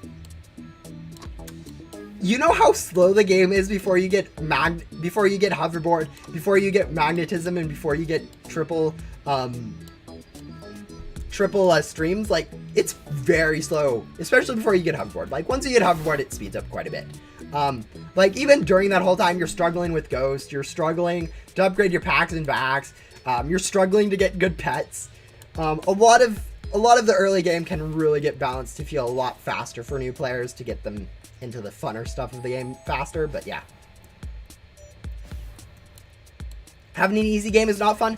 I mean, that's where like rebirths come in. Like, the end game is supposed to be the problem. You aren't supposed to struggle with the first part and grind through the first part of the game. It's supposed to be an introduction to the game, allow you to progress somewhat fast to get you hooked on the game, and allow you to understand the game before you get shoved straight into the deep end where you can't, where you actually have to struggle through every single NPC.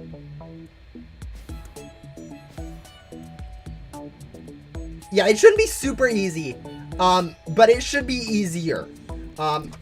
Like, as a reference, it takes about an hour for endgame players to do each new quest in the game.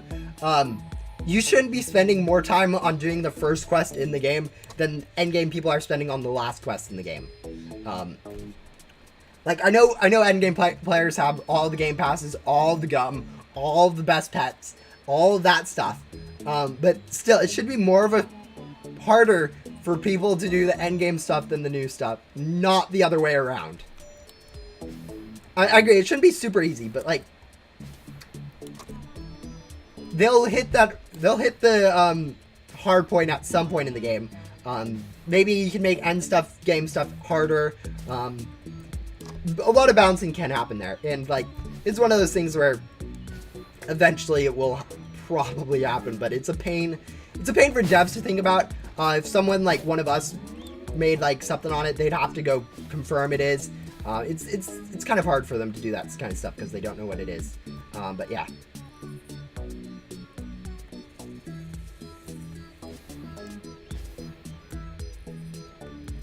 But yeah, the hard part of the game is supposed to be the end part of the game. Like Bee Swarm Simulator, for instance. I haven't played that like early game, but like the early game of that is kind of meant to be like super fast. You have a lot of different NPCs that you get through like each quest where you like, okay, you walk up to that NPC and then 5 minutes later you can do their quest. And then as you get into the later quests, you start being like, okay, now you have to spend an hour. Now you have to spend 2 hours. Now you have to go spend 5 hours trying to get up to this certain milestone of being able to defeat this boss. And yeah, you have a lot more. It gets harder as you get into the game, rather than Ghost Simulator, where it actually gets easier just because of all the stuff they've added at the end game. But yeah. As of now, Lieutenant level 30 has no use, so I wouldn't advise getting it. It actually has a use with the anniversary update, since there's a crate that requires you to get Antenna level 30 for it. And then in the future, I'll probably have the boss stuff that you'll need, but yeah. Yeah, it's really hard to balance the game, like, insanely difficult. Like, I have ideas on how to do that, like, but honestly, someone who plays the game more could probably even say, like, oh yeah, your reviews are trash, because they probably are. And yeah, and then at the same time, it's really hard to, like, balance endgame too with, like, game passes and stuff. And then mid-game is really hard to balance, like, making quests challenging, but not too challenging where people are like, oh, I can't progress at this point. I'll just go and leave. Go play a different game. Yeah. I mean, it's easy enough to say, oh yeah, quests need to be faster, but it's hard to do that in a way where it's still kind of fun to do the quests and not super boring. Because there's a lot of boring quests in the game that are like kind of easy. Like vacuuming ghosts from previous areas gets super boring, even though it's super easy for everyone to do. So yeah, you just it's really difficult to balance quests. And then like the same thing, like the stuff that's supposed to be a challenge, like bosses in the game, like mega bosses, they're a challenge like for the first few times, but then they become really easy. Like I can't remember the last time I struggled with like a final boss fight or a great guardian fight or especially a bow boss fight. Like those are supposed to be kind of challenging parts of the game, but they're pieces of cake. But like new players do kind of struggle with like great guardian, for instance, or final boss if your laggy is a pain. But yeah. No, then there's antenna levels at the same time. It's some antenna levels, like especially the ones right before they increase the drops, like in backdoor, it's a really big of a pain to progress there. Like getting up from farm to data stream is really difficult, and then from data stream on it actually becomes a lot easier. Riley is pretty easy, Billy is incredibly difficult, then Rowan's again pretty easy. Like even though they're pretty much all of the cookie cutter quests, because of where they're located in the antenna levels, it's like actually really difficult. Quest line in the middle of backdoor, so yeah. Fortunately, one of the things that devs are planning on doing this this year is balancing the game. I think testers can definitely put input. I think players that play the game can put input on how they want the on what they think balance changes need to be. So maybe in the near future we'll see balance changes to main hub. We'll see balance changes to Jesse's actually Jesse and oh, there's an arrow that way. I've never noticed that. So that there's like actually a faster progression for main hub. Maybe Ghost World will finally be able to actually have an easy way to progress, instead of just being the current pain it is, where people literally have no idea what NPC to do in it. Because, yeah. I think we're actually getting third on this race somehow. Maybe not. I don't know how close people are behind me. Or if there's someone in front of that person in front of us, but yeah.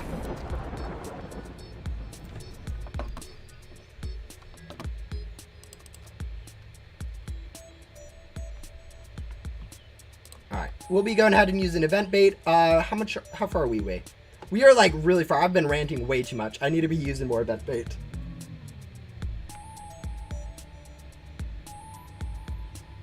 Yeah, they'll almost certainly add a remnant converter in the next 3 or 4 updates. It's going to be out really soon. They'll probably also be adding a remnant tycoon for rebirths and stuff, which I don't know if it'll be worth grinding. We'll see about that when it comes out. I'd hope that it's going to be about 4 times better than main hub, but I don't know. Yeah, this video is this video is behind. Some stream delay got kicked in because of how laggy it was at the start of it. If you guys don't know, if you're lagging on a stream or something, YouTube for some reason decides to add more frames of delay, just to try to get you caught up. So you end up falling farther and farther behind if you're super laggy. But yeah. Yeah, I went ahead and for the first part of this stream, like 30 minutes or so, did the trivia stuff. Got like 93.3% on the first one and second one, gameplay and lore. And on the third one, I got 73% on the development, which is kind of funny because development is probably the hardest one. So kind of expected, but yeah. Yeah, it's YouTube delay. It's partly like if you are laggy, it will give you more delay. I think if I don't have any lag, it's about 5 seconds of delay, just on my low latency. But that's just how streaming works. There's going to be a little bit of delay no matter what. They have to transmit all the data. As much as the internet is fast, it's... Okay, we can't be here. We need to go somewhere else. Okay, never mind. He's going somewhere else. Yeah. As much as we are used to internet being like instant, it's not instant even for like the most oh wow, we are literally lagging super hard right now. I love it when the ghost starts stuttering and you can see your frame rates in action. But yeah, there's always going to be a delay, whether it's 1 second or 5 seconds or a minute. That's up to exteriors stuff, but yeah. Yeah, I'm not too much into rhythm games. Like, I've played Geometry Dash. I don't understand, like, timings or stuff like that from rhythm-based games.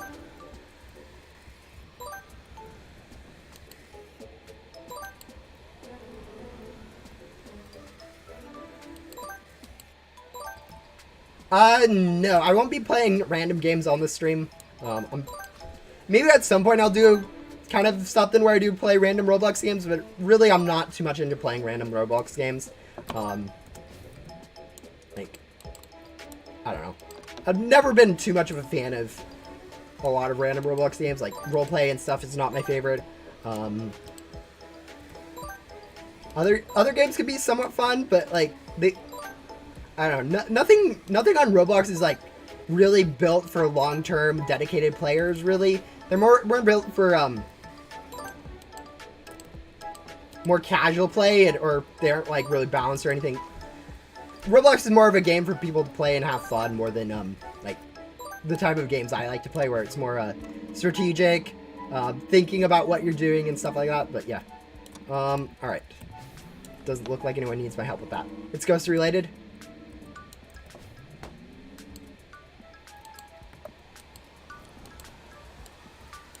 Yeah, I know, I heard that it's ghost related, but I don't... I'm not going to be switching the stream over to some random game right at the moment. Geometry Dash? Oh, I would... It's been so long since I've played Geometry Dash, and I played it on, like, my phone, or tablet, or whatever, a long time ago. I would be horrible at it. It'd probably take me, like, 3 hours just to get through the first level, probably. I don't remember how hard it was. Actually, it probably wouldn't take quite that long. I'm not that bad at geometry. Okay, that's my fault. Sorry. Sorry, people. I'm slacking. But yeah. Honestly, if I was going to play other games, it would probably be something like Bloons Tower Defense 6. And Bloons TD6. Or something on my phone like Brawl Stars, or random other game that I play that none of you guys know about, Defenders of Texel. Yeah, it likely wouldn't be anything like Geometry Dash, Funky Friday, anything super popular. I think Bloons TD6 is probably the most popular game I play at the moment. Yeah. So, don't expect any super popular games being streamed from me. Also, how many more bosses do we need to do? A few.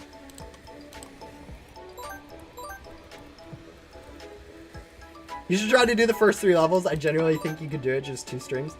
I mean, probably, but at the same time, like, how many times have you guys watched people play Geometry Dash? It's not, I don't know, it feels kind of interesting for me to be doing that. I don't know how interesting it would be, for you guys to watch it.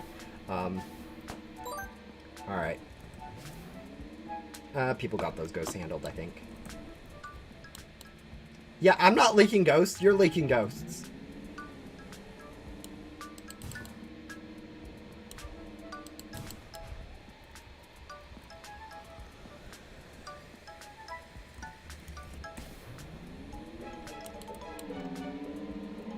But yeah, maybe if enough of you guys would like that, maybe I'll do it, but for the most part, it's one of those things where,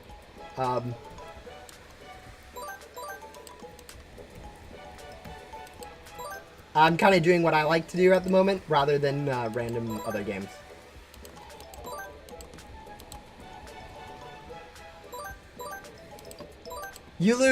I leak too? Okay, shush. Ignore that. I'm not the only one leaking. Yeah, no, I'm really distracted right now. Sorry for the...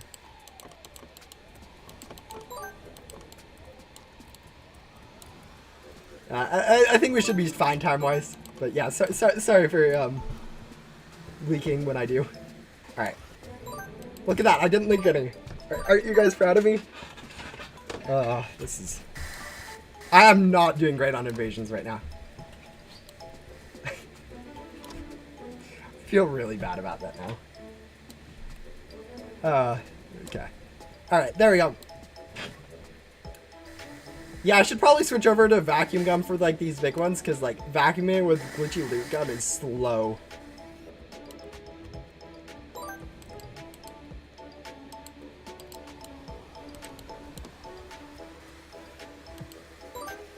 Alright. But yeah, our gum timing should be actually pretty decent for us to be able to use. We are going to have to do last wave without any gum, which, I mean, we are using loot gum, so it's not going to slow us down or anything. It's not like we're going from vacuum to nothing, but yeah.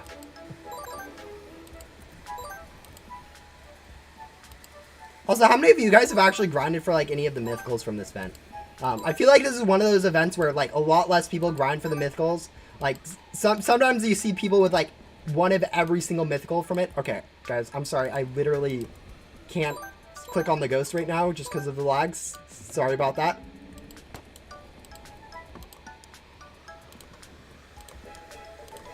I was trying.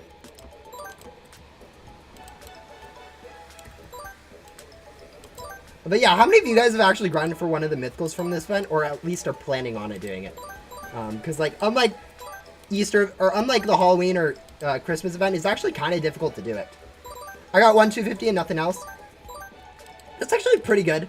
I'd say 1 250 or 1 mythical is about what I'd consider to be like a good amount. Like that's what I usually get on most events. Like this event, I'm just going to get 1 2 350.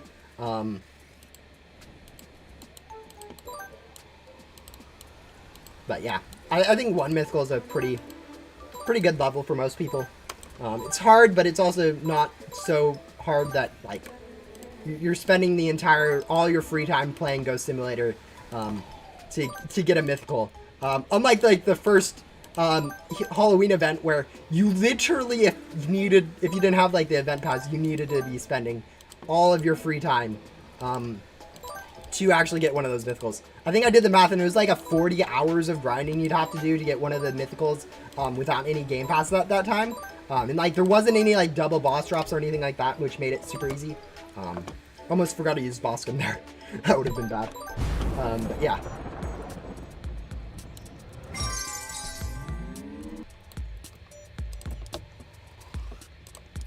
Alright.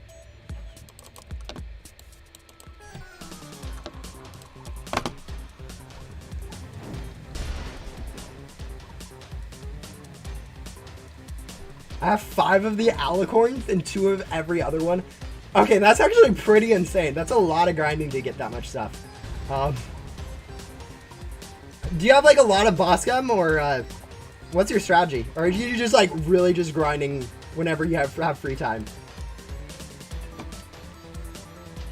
Because I'd imagine that's using a lot of enchanted boss gum for it, but you can definitely get that much if you're spending a lot of free time on this game. Or Robux. You can also buy stuff for the Robux. I realize that's I've seen a few people that have done that like the first day of the event. They're like, oh yeah, I want a few of these mythicals. Because like the alicorns are really good looking, I think. Pretty much anything rainbow in any game, people will think it's good. Like, you release a rainbow themed pet, like, it gets a lot more purchases than anything else. And Ghost Simulator, like, Rainbow Board is actually one of the most hyped boards from like the first part of the game. Like it was one of the ones that was actually considered valuable back when like no one actually considered stuff valuable from the limited store. You're like, oh yeah, rainbow. Everyone wanted rainbow. Everyone wanted prism when prism came out because it's rainbow themed.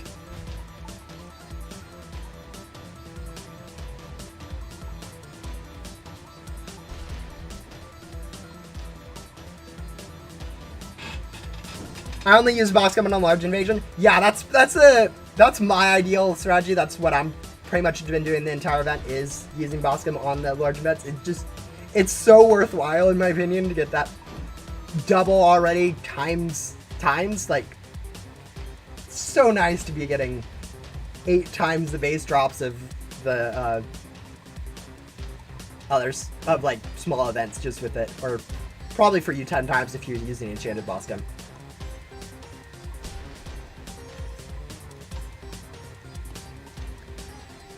But yeah, events can be really fun. I think this one is one of those because of how it interferes with the timer up here, that not everyone's a fan of it. Just because like it makes races harder. It's kind of gets in the way for other quests, or like grinding rebirths or anything like that. I don't think people are too much of a fan of that. And it's kind of hard to join. Like if you miss it, you're literally out of luck. You're going to have to wait until the next one. Whereas if you have like the circle or other area where you have in like Halloween and Christmas events, it's a lot easier to join and make sure you join. It's a dedicated area, so people that actually want to join it have to be there. Whereas right now, you pretty much any random player that's in it can just kind of, oh yeah, I want to join, and kind of add a new player to it, which can make it a little bit harder. Not too much, but yeah. I don't know. Devs have said that going forward that they will be doing this kind of event for every Easter event. They'll be doing dungeons for Halloween event and then towers for Christmas events. Going forward, pretty much every event. And then they're probably also going to be doing Thanksgiving event where they've been doing Thanksgiving event with the drops from Ghosts. And then probably also anniversary event or something along its lines every anniversary. They've pretty much ironed out and decided that those are the events that they're going to do. Also, I'm fairly sure. No, I didn't link a ghost. Alright. Okay, looks like someone is dealing with them. I think there's someone good over there, so we'll see if this area just needs a little bit of help. But yeah. No, so definitely if you prefer some event types over the other, you can now choose like which event you want to play. You don't have to be like, oh yeah, I wonder what this event's going to be coming up. You're going to have kind of an idea of what each event is going to be coming up before it comes out, so you can kind of determine if you need to grind boss gum, if you need to go grind the actual event itself or make time for it. It is going to be kind of unfortunate if you're like, oh yeah, I really love dungeon events, but I don't have any time during Halloween to actually play the event. Then you're going to be like, oh, that's kind of unfortunate, because like I'm never going to be able to play my favorite event. They aren't going to release dungeons during like Halloween or Christmas or Easter or anything like that where I can enjoy them. They're just going to all be during that time where I can't. But yeah. How come Thanksgiving gets an event when not everyone celebrates it and Valentine doesn't? It's more of the size of the event. Like Thanksgiving is a holiday in the US, so people get the day off work. Oh, you gotta be kidding me. No matter where I am, the other one's struggling. That's annoying. Cool. I guess I'm over here now. But yeah, it is only a 3-wave event, so we should be fine. But yeah, it's a holiday in the US, so it's a lot bigger. People have the day off. A lot more family gatherings, a lot more food stuff than like Valentine's. Valentine's is a lot more personal things, so you get something for someone. Yeah, it's not like a holiday where you get it off work or anything like that for the US. And developers are for Ghost Simulator are pretty much all US based. US is one of the biggest countries in terms of like influence of the world. So the fact that games are geared towards the US isn't too much of a surprise. It's pretty much how it's been since political answer, but yeah.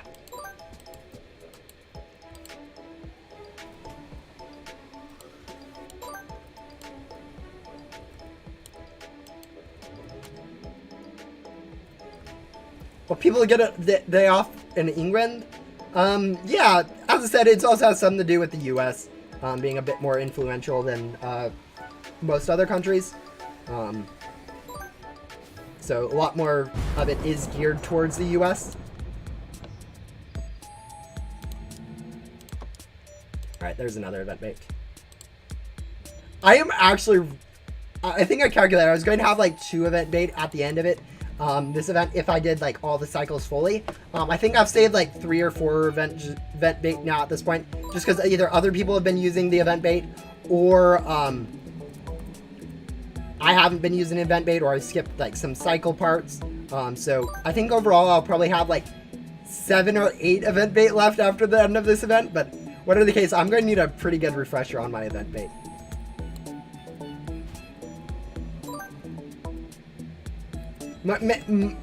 Majority of the Ghost Simulator players are from Europe. Yeah, no, it's actually surprising how much of Ghost Simulator players are not from the US. Well, specifically, a lot of people that I know view me are not from the US. Just because that's kind of the times that I really stream at a horrible time for people in the US to watch my streams. Like, for me right now, it's 11:56 a.m. on a Monday. People are going to be at work or at school. They are not going to be playing Ghost Simulator or anything like that most of the time. I know some people can just because they have similar schedules to me, but I stream at a really bad time for that. So it's kind of funny. It's like, oh yeah, I'm from Asia, or where was one? I don't know. There are a lot of random countries. People are like, oh yeah, I'm from this country. I'm like, wow, I barely remember that's a country. But it's really interesting how diverse the Ghost Simulator community is. I think some of that has to do with like the fact like it's not geared towards the young kids, which is like majority is going to be US young kids, because other countries don't have as much free time for kids to like play games and stuff, in some sense, just because a little stricter stuff. But yeah,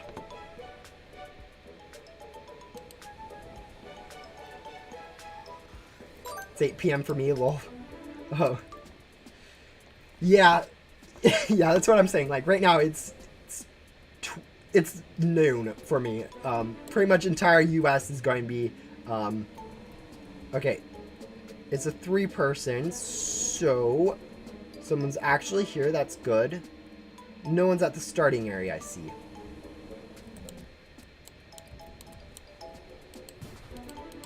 Alright.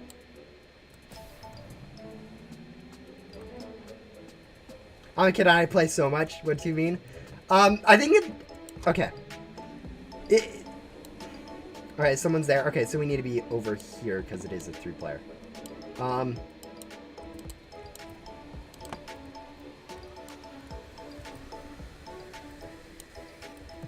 No, I think it's just in general, people in the US have more free time as kids. And maybe that's just wrong or something, but maybe it's just because there's more kids in the US than most other countries. I don't know, but like a lot of other Roblox games are pretty much entirely US demographics. Like, all right.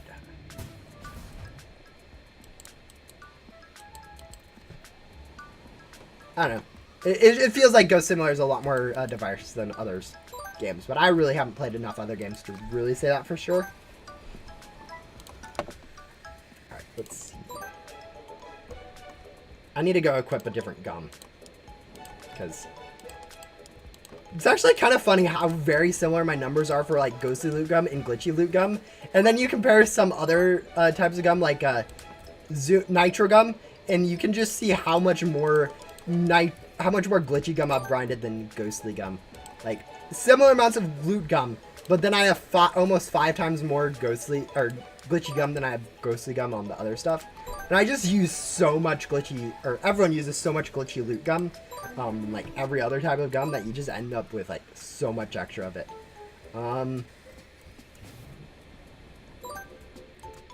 It's kind of funny.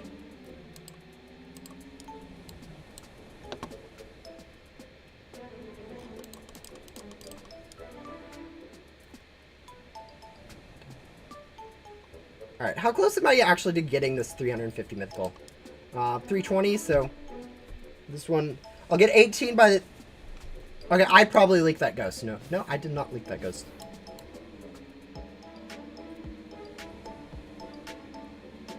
Oh, it was just a big ghost. Okay, that makes more sense.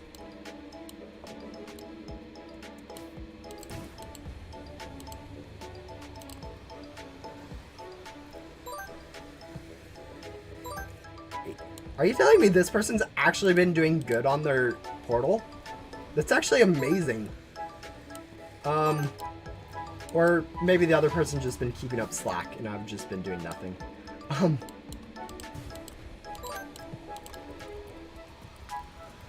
I've pretty much just quit Ghost Simulator entirely. Yeah. I only played just to hang out. Alright, looks like they've got the rest of those ghosts, so I need to go back and do these ghosts.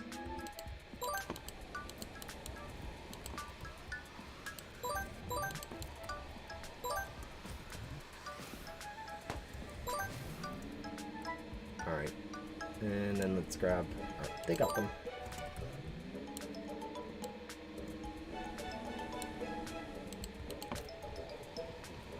Yeah, there's not too much to do in Ghost Simulator. Like, the thing is, once you get endgame, like, pretty much your only thing is going to be getting gems. Like, there are a few things you can do other than just getting gems in the game.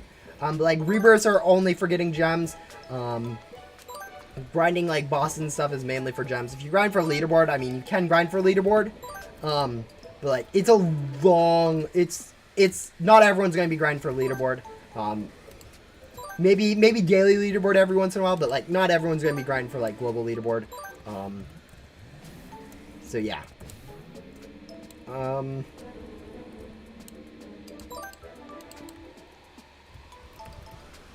grab these three, and then this one.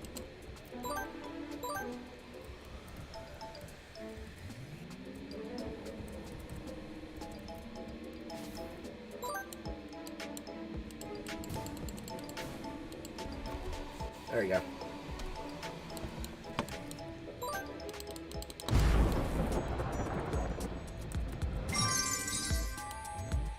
So we have what feels like so many eggs, since we've already bought everything, but like we don't have that many eggs when you consider everything. All right, boss event next. We'll go ahead and vet bait. Just too tired to grind. Yeah, school is definitely one of... Right now on school, I'm kind of behind. Not really behind, but like, I have a lot of stuff that I need to be doing for school. So balancing that, it's pretty much anytime I'm not playing Ghost Simulator, I should be doing school. Like, once the stream's over, I'm pretty much going to be immediately going over to making a web app, so website. Because there's a lot of things I need to add to that. So, coding some HTML, JavaScript, and CSS. Fun stuff. Kind of okay, but whatever.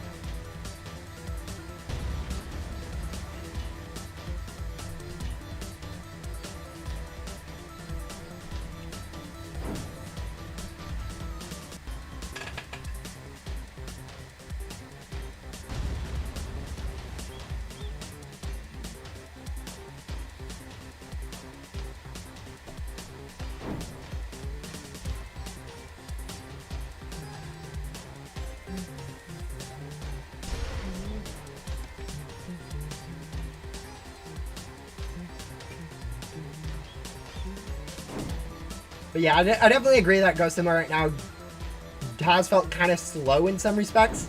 Just because, like, we've been kind of doing the same Easter event for, like, the last month and a half.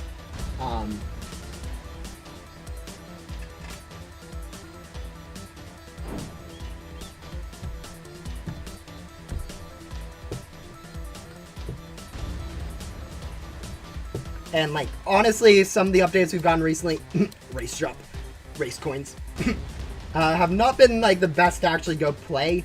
It's been more mainly like, oh yeah, this came out, you do it for, like, an hour and then you're done with it.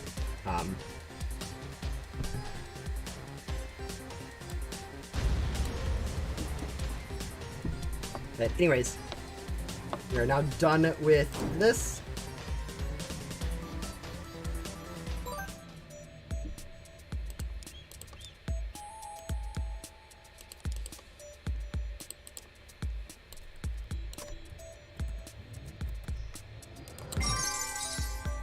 How much more,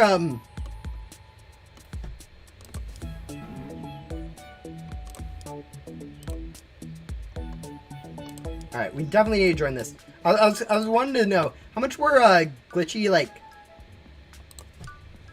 XCOM do I have in like glitchy? I've used like 2,000 glitchy XCOM just compared to my big glitchy boss bunny gum numbers.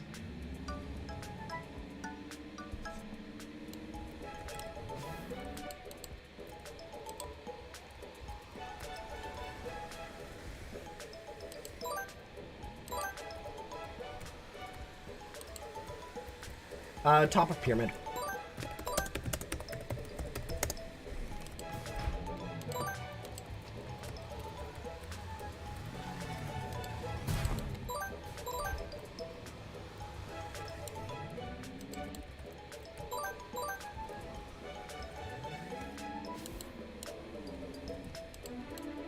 It's so weird going from like large events in this game to small events. Like, you're getting flooded at the end of a large event, and then the next event you do, you have this ghost like every like 10 seconds or something coming out of the portal to begin with. It's so weird going from super fast to super slow.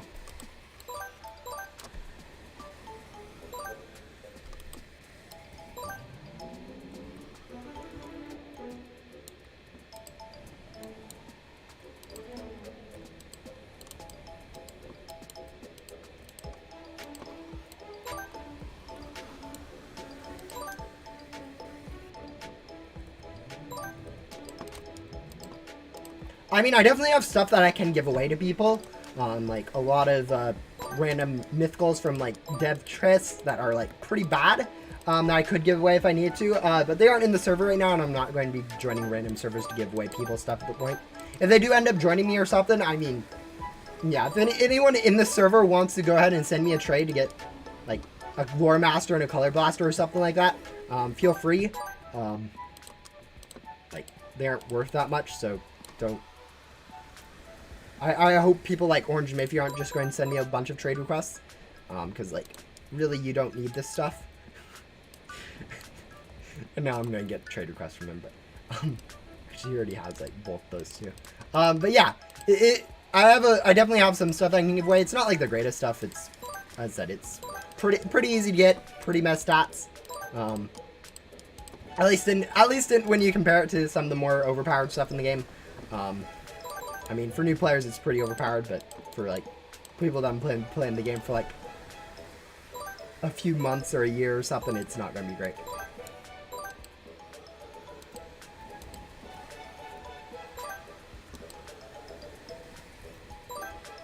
Fine!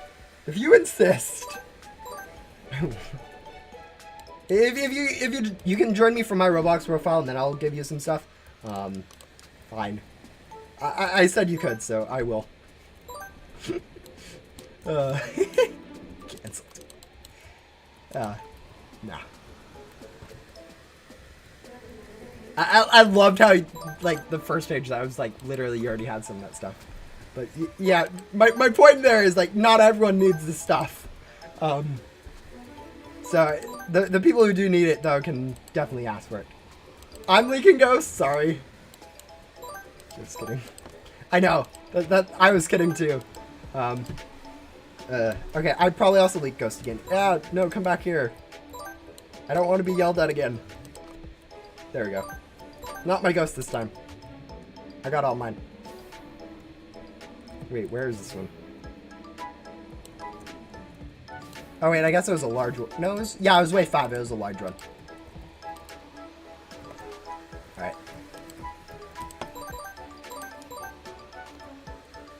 But yeah, if you go to my Roblox profile, you should be able to join me from there. My joins are on for everyone. They always are. I don't really see the point in not having them. Like, I very rarely play games anyways, and if you guys want to join me, if you're stalking me enough, I don't consider it stalking. It's not bad. Like, it's literally, you're supposed to be looking at people's profiles, so. But yeah, if you want to join me while I'm playing anything on Roblox, then pretty much anyone can. Okay, I leaked a ghost. This is not good. I see 20 ghosts somewhere.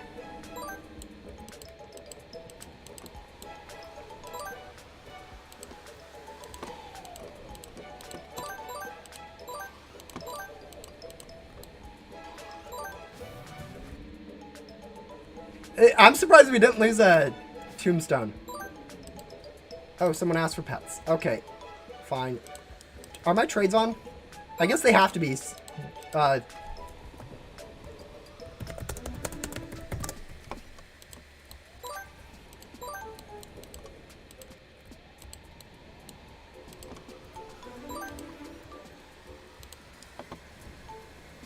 Lags.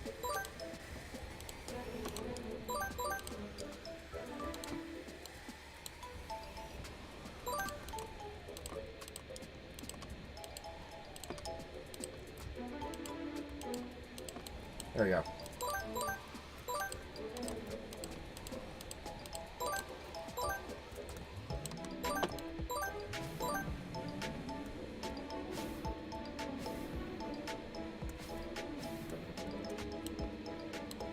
What in the world?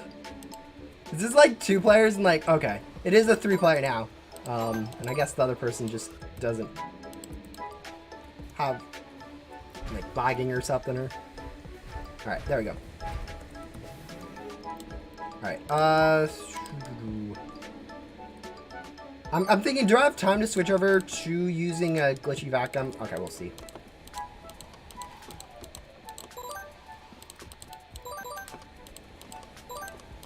Just trying to make sure we don't end up losing or anything like that, because that's literally the worst possible case is you end up losing one of these. Alright, looks like that side is being dealt with, so I don't need to worry about it.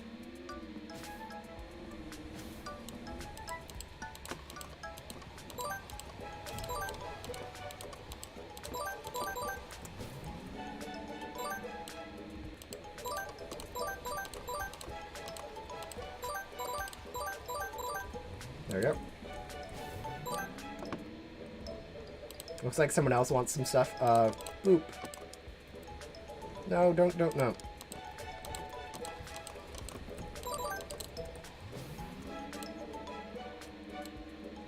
Okay. I really hate this gum bug where you can't see where people are when they're using a gum because they get frozen in place. Makes it really hard to tell where people are and aren't in this invasion event. Because like literally we're all in like a different spot now and all vacuuming a different portal, which is hilarious. Alright, there we go.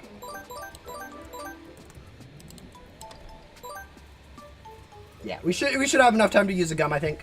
Alright, where's those ghosts? Alright, someone got them. We'll go back to this area. And hope no one else is thinking that same thing about covering this portal, because I got it, I think. I'll pretend I have it, at least. That's not good. Someone else is vacuuming ghost here, where it doesn't have an area.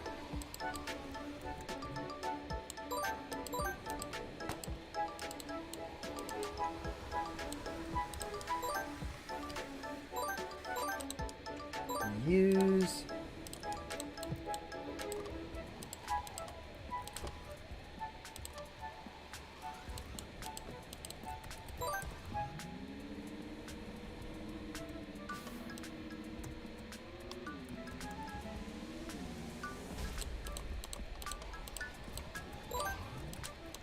Alright, there we go.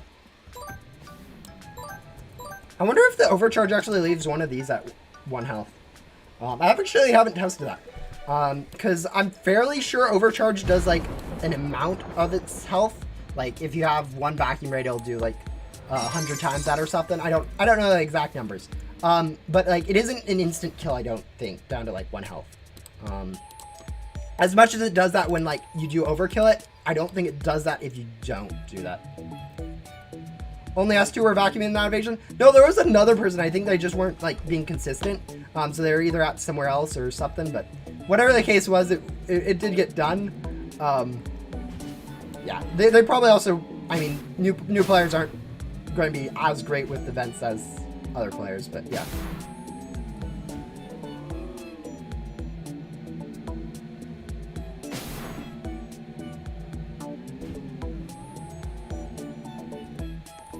I hate this dead end.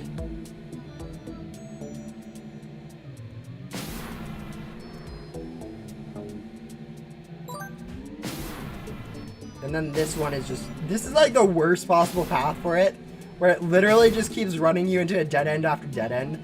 Like, the only other bad one is when this end here is closed, when you have to go down this path, and then you actually have to backtrack and then go down that way to go around the other way, which is literally, I think, the worst problem with this one. It's actually not that bad once you get used to it, but yeah.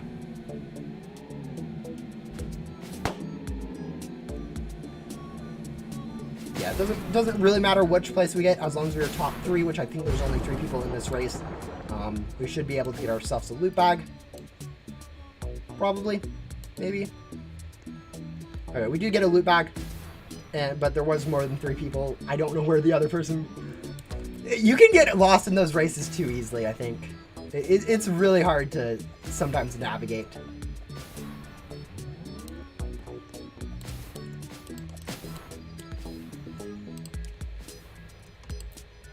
But yeah, we need now 10 more. So in theory, we could just use our glitchy boss gun on... No, we'd still need to do 3 bosses, even if we use our glitchy, because we need 11 more keys. We get 8 if we use it on a normal, 16 if we use it on a large. So yeah, even if we do 1 normal and then use our gum, we'd still have to do a large. So better off just doing small, medium, with the without gum, and then using it on the large and having like a ridiculous or a few extra keys.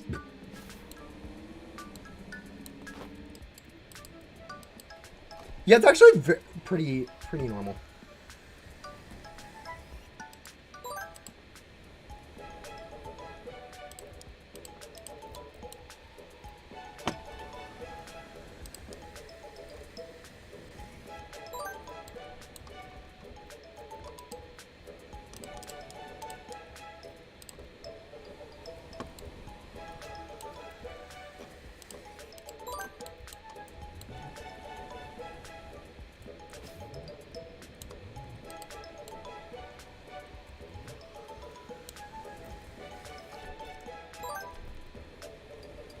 Yeah, I'm not going to get my inventory spammed. It's literally not worth it, in my opinion, to spam stuff. Because, like, either when you're a new player to game, like, when you're doing trades and stuff, you're either not giving enough value for it, someone's being nice. In which case, like, the stuff you give, they're probably going to end up just deleting. Or you're overpaying with items that you don't even realize are valuable. Which is generally the case if they're trying to trade you for a specific item. They're trying to scam you out of stuff. So, like, if you're a new player, like, your best bet is ask them what they want. If they want something specific, probably just say no, unless you know for 100% fact that the thing that they're asking for isn't worth more than what you're getting. Which, generally, if you're a new player, you don't. Or just they don't want anything because they're just wanting to donate just because of some reason. But, yeah. Like, in this case, it's literally not worth it. I want to donate some item, but I don't want him to give me anything because it's a pain for me to delete it later. So, okay, that's... No, I don't want your stuff.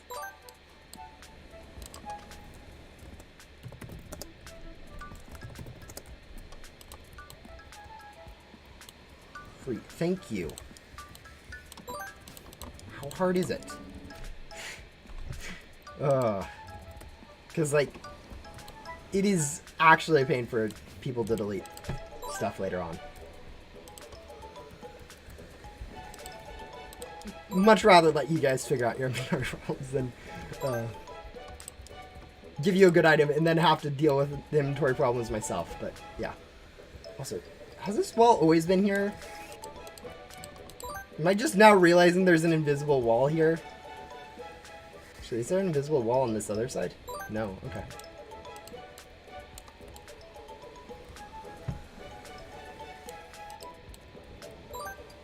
Yeah, giving out like Dino Kings, I think for me those mythicals are the best ones. I don't have actually that much of like mini kings. Like I have 2 right now, but that's it. But yeah, giving out free stuff to new players, it helps them a lot stay because now they have good pets, so they can actually like, you know, progress faster. tricks them into playing longer in some respects. And like it's not too much of a pain for us. I mean, yeah, it cheats. It kind of removes a little bit of the point of the game in some respects, but giving new players good pets. Literally, pets are very minimal to your actual progression in Ghost Simulator. Like a lot of progression in Ghost Simulator is not tied to how fast you can vacuum ghosts, how much you're selling currency for. It's a lot more is attached to just vacuuming ghosts, which you're going to have to wait for them to respawn anyways. So if you're over vacuuming them, it's not super efficient. And if you aren't vacuuming them fast enough, that's super boring. But yeah, better than a godly will.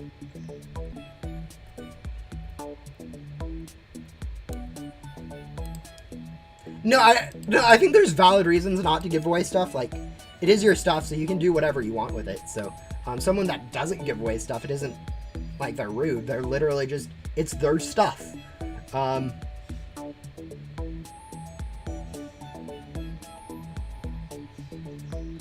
It's just personally, I think, for me, I would be deleting the stuff if I didn't give it away.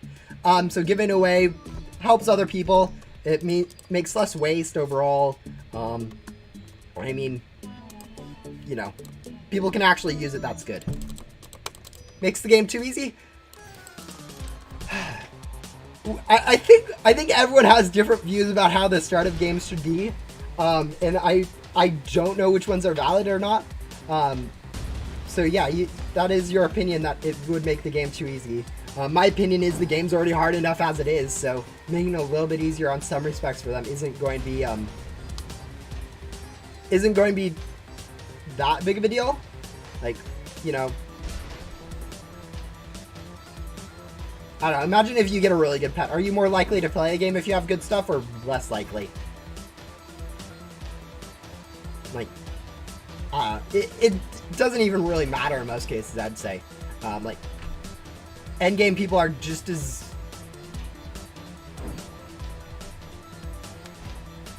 You wish it would have happened to you when you first started playing? Yeah, when I first started playing this game, trading, I started in, like, September 2019. Literally no one had any idea how to trade, so you could literally trade for stuff. New limiteds had just came out, like Overseer, which had really good stats. So like you were able to like just trade for like ridiculous good stuff if you had like 8-bit or something, the pet. Because it was a mythical. People wanted that mythical and limited store stuff. A lot of people were playing, so a lot of people were buying the limited store stuff that had no idea about values. It was how the game worked. So literally, if you had a few godlies or 8 mythical or anything, you could trade for ridiculous stat stuff just because that stuff was rare or cool, or people had no idea how values worked, or yeah, it was very interesting when I first started the game. So I started out with like getting into like Overseer stats pretty quickly, which isn't insane nowadays comparison, but like back then it was super good. I was in a server and a new player was giving their friends some common pets to help. Yeah. No, that's the interesting thing. Playing through the game for your first time is a lot of the stuff you hang on to because it was good for you at one point and you're like, oh, new players can use this. I think one of the most common ways this happens is like people, when it comes to, they think people can use stuff a lot more than it actually can. Like commons, uncommons, people are like, oh, I use these, other people can use these. And it is, I think it's a very common feeling in pretty much any game where you're like, oh, I should hang on to this in case someone else wants it at the very minimum instead of deleting it. It's a new player experience. You don't understand the game. It makes sense. It's actually a pretty good strategy just because you don't end up losing stuff. Like, it looks silly from an endgame perspective, but from a new player, it's actually pretty normal for pretty much any game for players to hold on to whatever they can. But then you have this other flip where literally people are sometimes like, oh, for a quest, I need to level up a godly to level 3.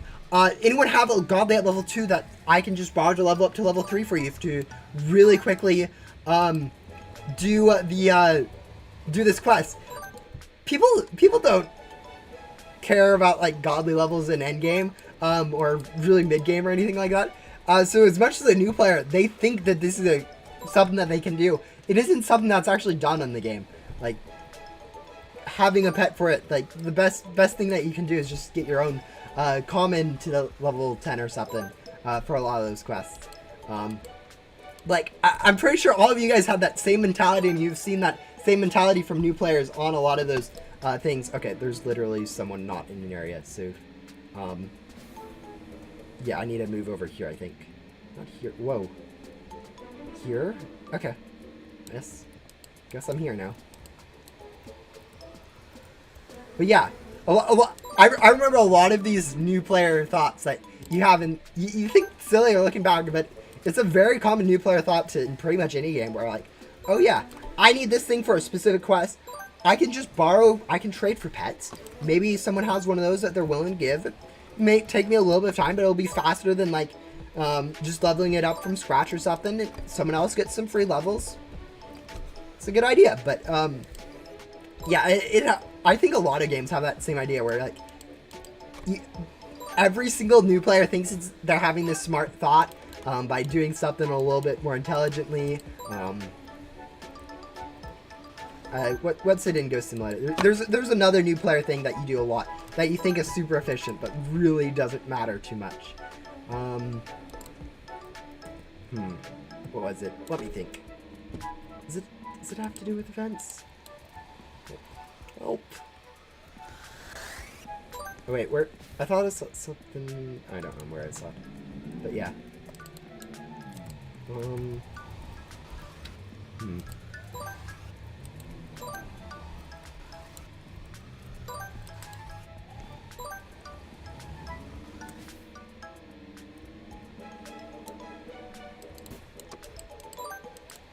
Oh yeah.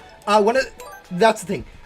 New players, a lot of new players, once they get to like Ghost World and stuff, they realize, oh, if I grab all the quests at the same time, I can make progress on all of them at the same time and save time overall. Like that's a very common thought for new players, and I think every player at some point has thought about that. Like, oh, not like I'm such a genius, but like, oh, this is such a good idea. I'm going to do this. Hopefully, this person starts vacuuming that ghost, so I can go help over here. Actually, I should just vacuum that ghost. They'll be able to deal with those ghosts in time. But like, it's such a good thought, and I think every new player has at some point come to that realization. And it was like, ooh, yes, that's what I'm going to do. And like, it is a good idea, and like, it's funny how much players individually will think of that idea as a new player, and yet some other things where it's arguably easier to figure out, like oh yeah, maybe you shouldn't be doing this quest because it's useless.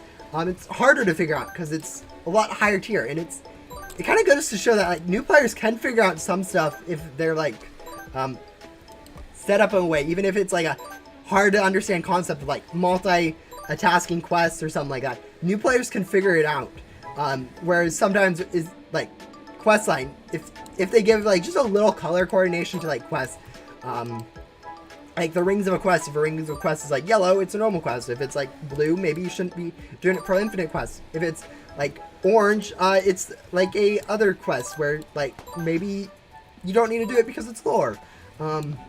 Like players would catch on to that like pretty easily. You wouldn't even need to explain it really.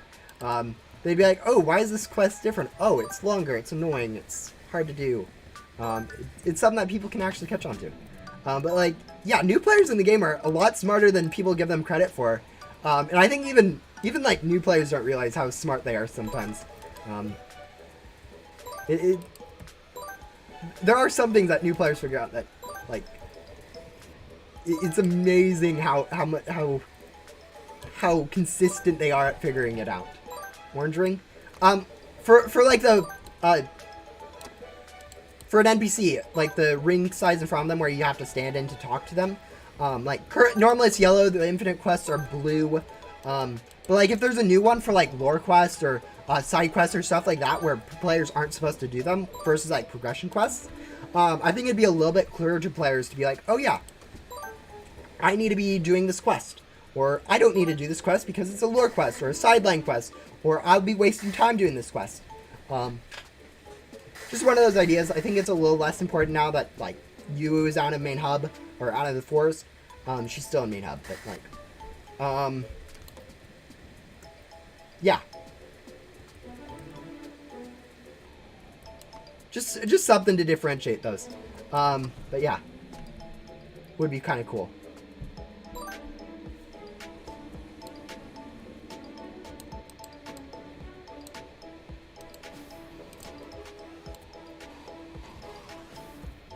I never knew that. No, I'm just saying that.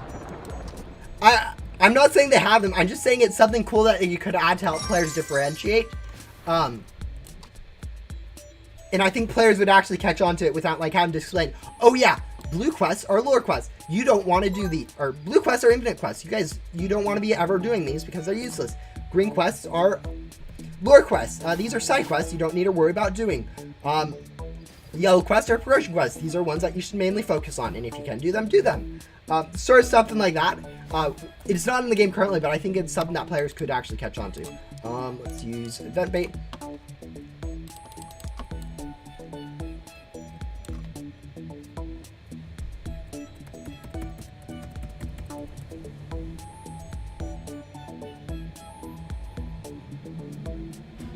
Just like on races, like pretty much everyone figures out immediately, oh, you want to be right next to where the ring is.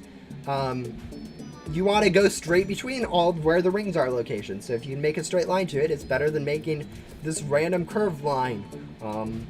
Stuff like that. New players can figure a lot of that stuff out pretty easily, too.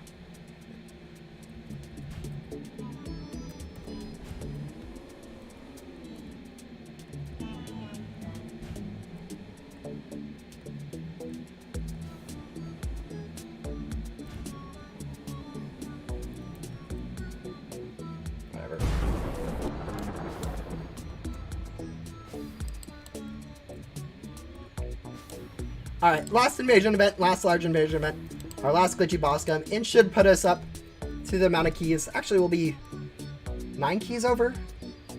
Yeah, we'll be 9 keys over the amount of keys we need, so. A few spares to go for some more random stuff from the 5 and 1s. Maybe we'll even do some more grinding for more of that stuff, just in case, but yeah.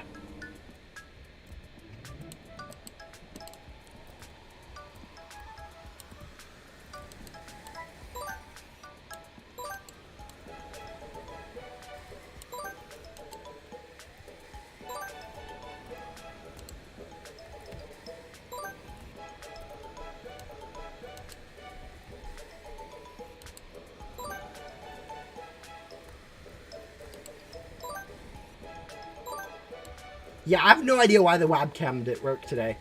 Okay, where do I need to be alternating between... Not here, someone's actually there. Okay, so I need to be alternating between there and here for Ghost Collection. And almost certainly need to be using vacuum gum.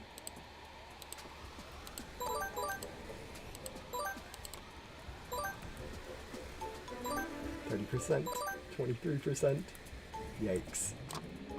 Hopefully... Yeah, I don't think it's easy to lose this.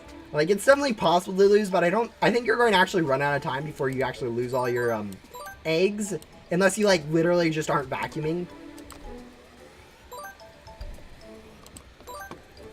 Just because, like, eventually the ghosts have to travel so long to get to, the last thing that you can actually just really easily intercept them on their way. Oh, someone else. Okay, someone else is working on this area. Not great, but they're at least keeping up, so I can go grab these two and then come back.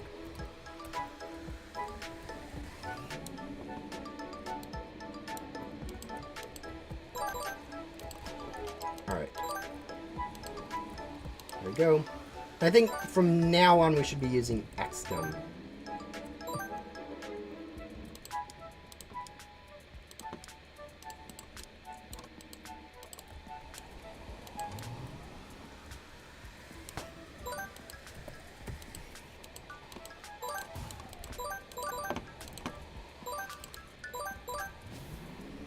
Yeah, how much easier this gets when you start using, like, vacuum gum is super insane, like.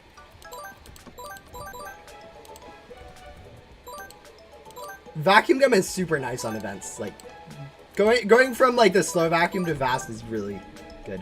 Like, in normal gameplay, it's absolutely useless just because you're already, like, one-shotting most ghosts. But, like, in events with the strict vacuum limits,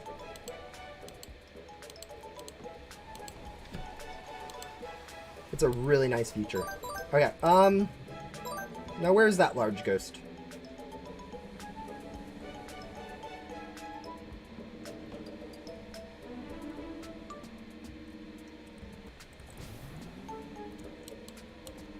Alright, both of them are vacuuming, so... Alright, bye, Orange. Stay safe. Now the question is, which mythical am I going to get? I'm getting one of the 350, but I don't know whether to get the pet or board for this one. Like, traditionally, you want to get the board just because it's going to be worth more, but I think at this point, mythicals and Ghost Similar aren't really good for, like, value just because it's so easy to grind for them. Oh, this thing's dead.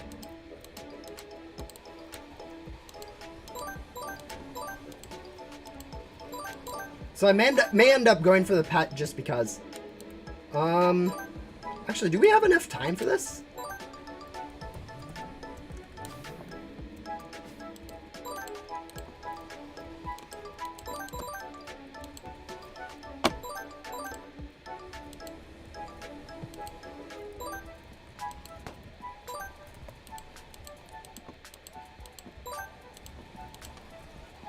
Yeah, I don't know. We might end up timing out on this event. Which isn't going to be good. Alright, that should be all the ghosts there. Now I have to go this way, I think. Just because they're all streaming to this one.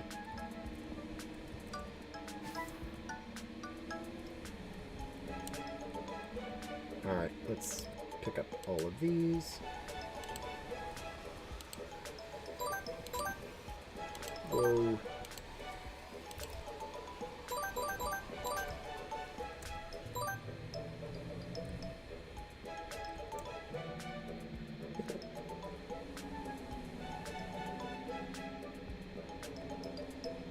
Yeah, I think it's safe to say with this lag we're actually going to lose this. Just because, like, it is wave 5 and we are already halfway through.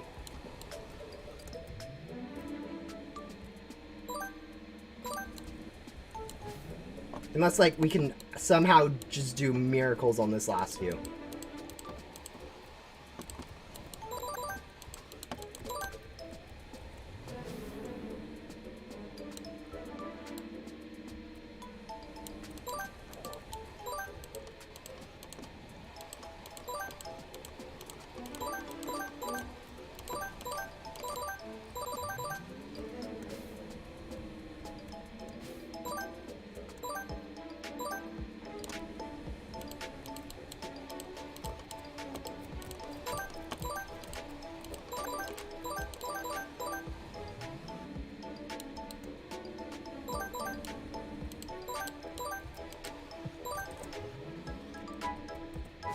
Okay, maybe if we can do all the last few waves like that, we can actually stand a chance.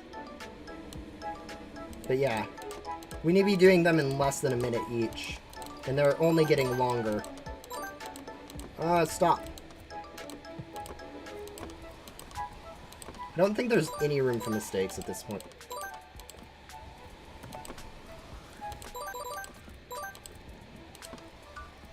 And that was, like, way too big of a mistake.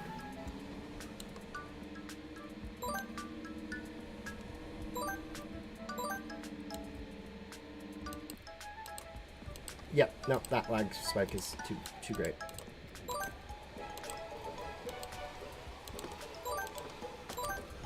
Help.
Maybe we can do this.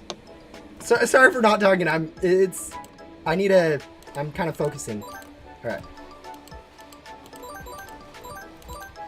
Alright. You go. Never mind. We're literally both doing the same route, and that's not going to work. We need to be in different areas.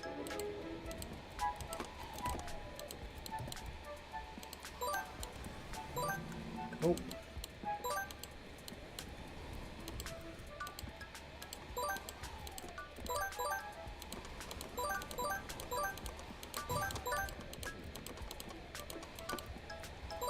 Yeah, I don't even have time to use the gun at this point, so it doesn't matter. We're going to have to go to the next. Oh, we're going to actually die because this is too many. I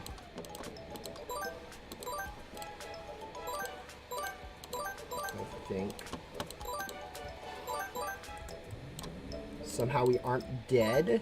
That is our last thing, and it has 13%, so we actually need to be like here.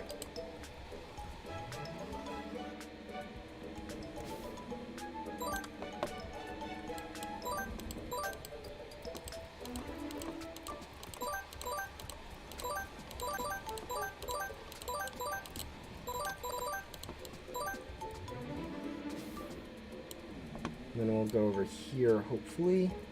Because, yeah, we have 30... Oh, they're already over here. That's not great. Okay.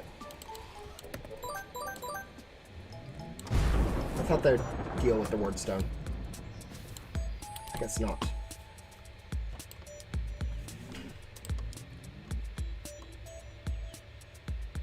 Alright.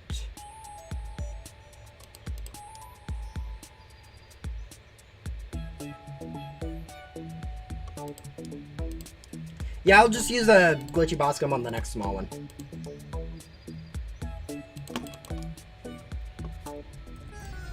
We only need 8 more keys. This will be the last 300, probably the last grind session I do on this, at least stream wise, or even like, yeah. Because I'm definitely not going for another 250 mythical or 350 mythical. It takes way too much, or it takes a lot of time to get them, so I don't think I have the time for it anymore. Since the event is ending this Friday, so yeah.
Alright, there you go. This will be the last one. We aren't going to lose this small invasion event. I don't know what it is, but it feels like we always have, like, more people in the smaller invasions than we do in the larger ones. Like, even when I'm doing it in, like, my private server, where it's pretty much all the same people are doing it the whole time, where it's the same 5 people in the server, It feels like, oh yeah, for the large invasion event, oh, you have 2 people. Next small one's like 6 people. You're like, where did all the 6 people come from? Why was no one in this large one? But I don't know. It's definitely weird sometimes with the amount of players that you have during an invasion event. But yeah, since it's small, there's pretty much no way for us to lose, even if like no one else is vacuuming any ghosts, we can pretty much solo it. Which I think ghosts are just taking so long between them that we're literally growing impatient with the ghost spawns. Alright.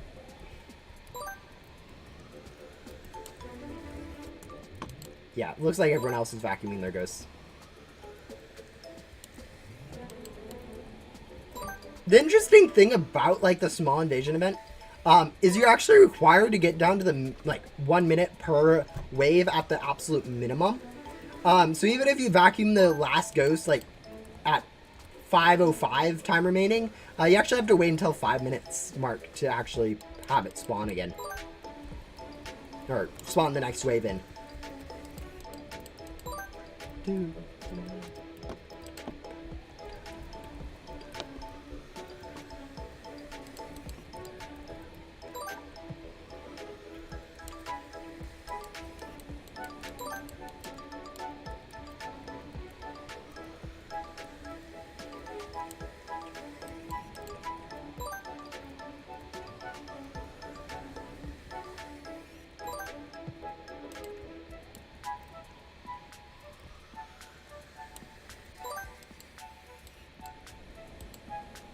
Alright, wave 3, last wave, so we should be using our Boscom now. Normally I wouldn't use it on a small event, but I'm so bored at this point, or so done with the event that I'm just going to go ahead and... Ideally I would have used it on the last large event, but I did not have time, and we lost the event, so yeah.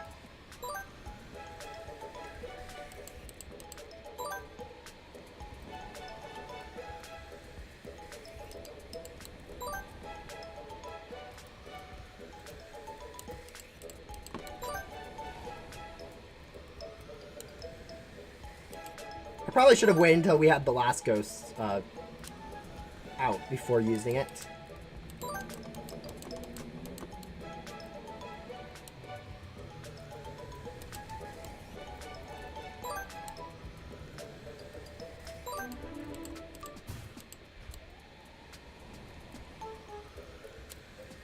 All right.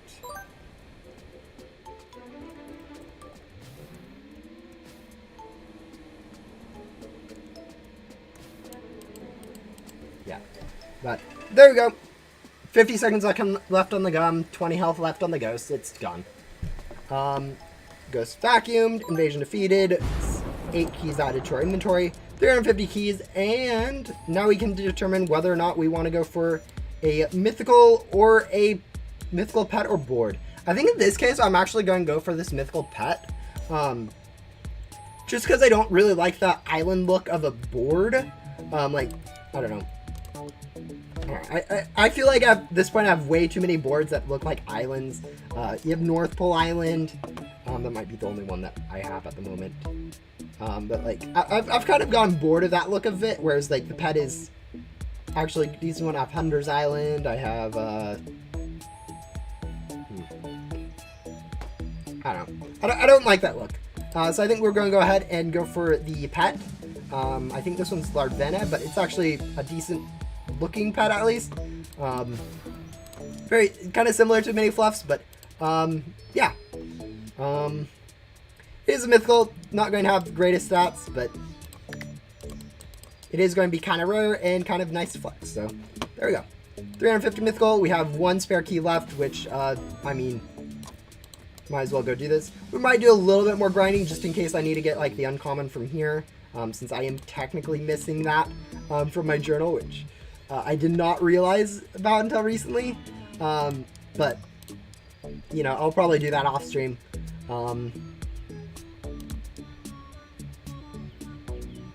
Yeah, I don't know where that is, but trust me, I'm missing it.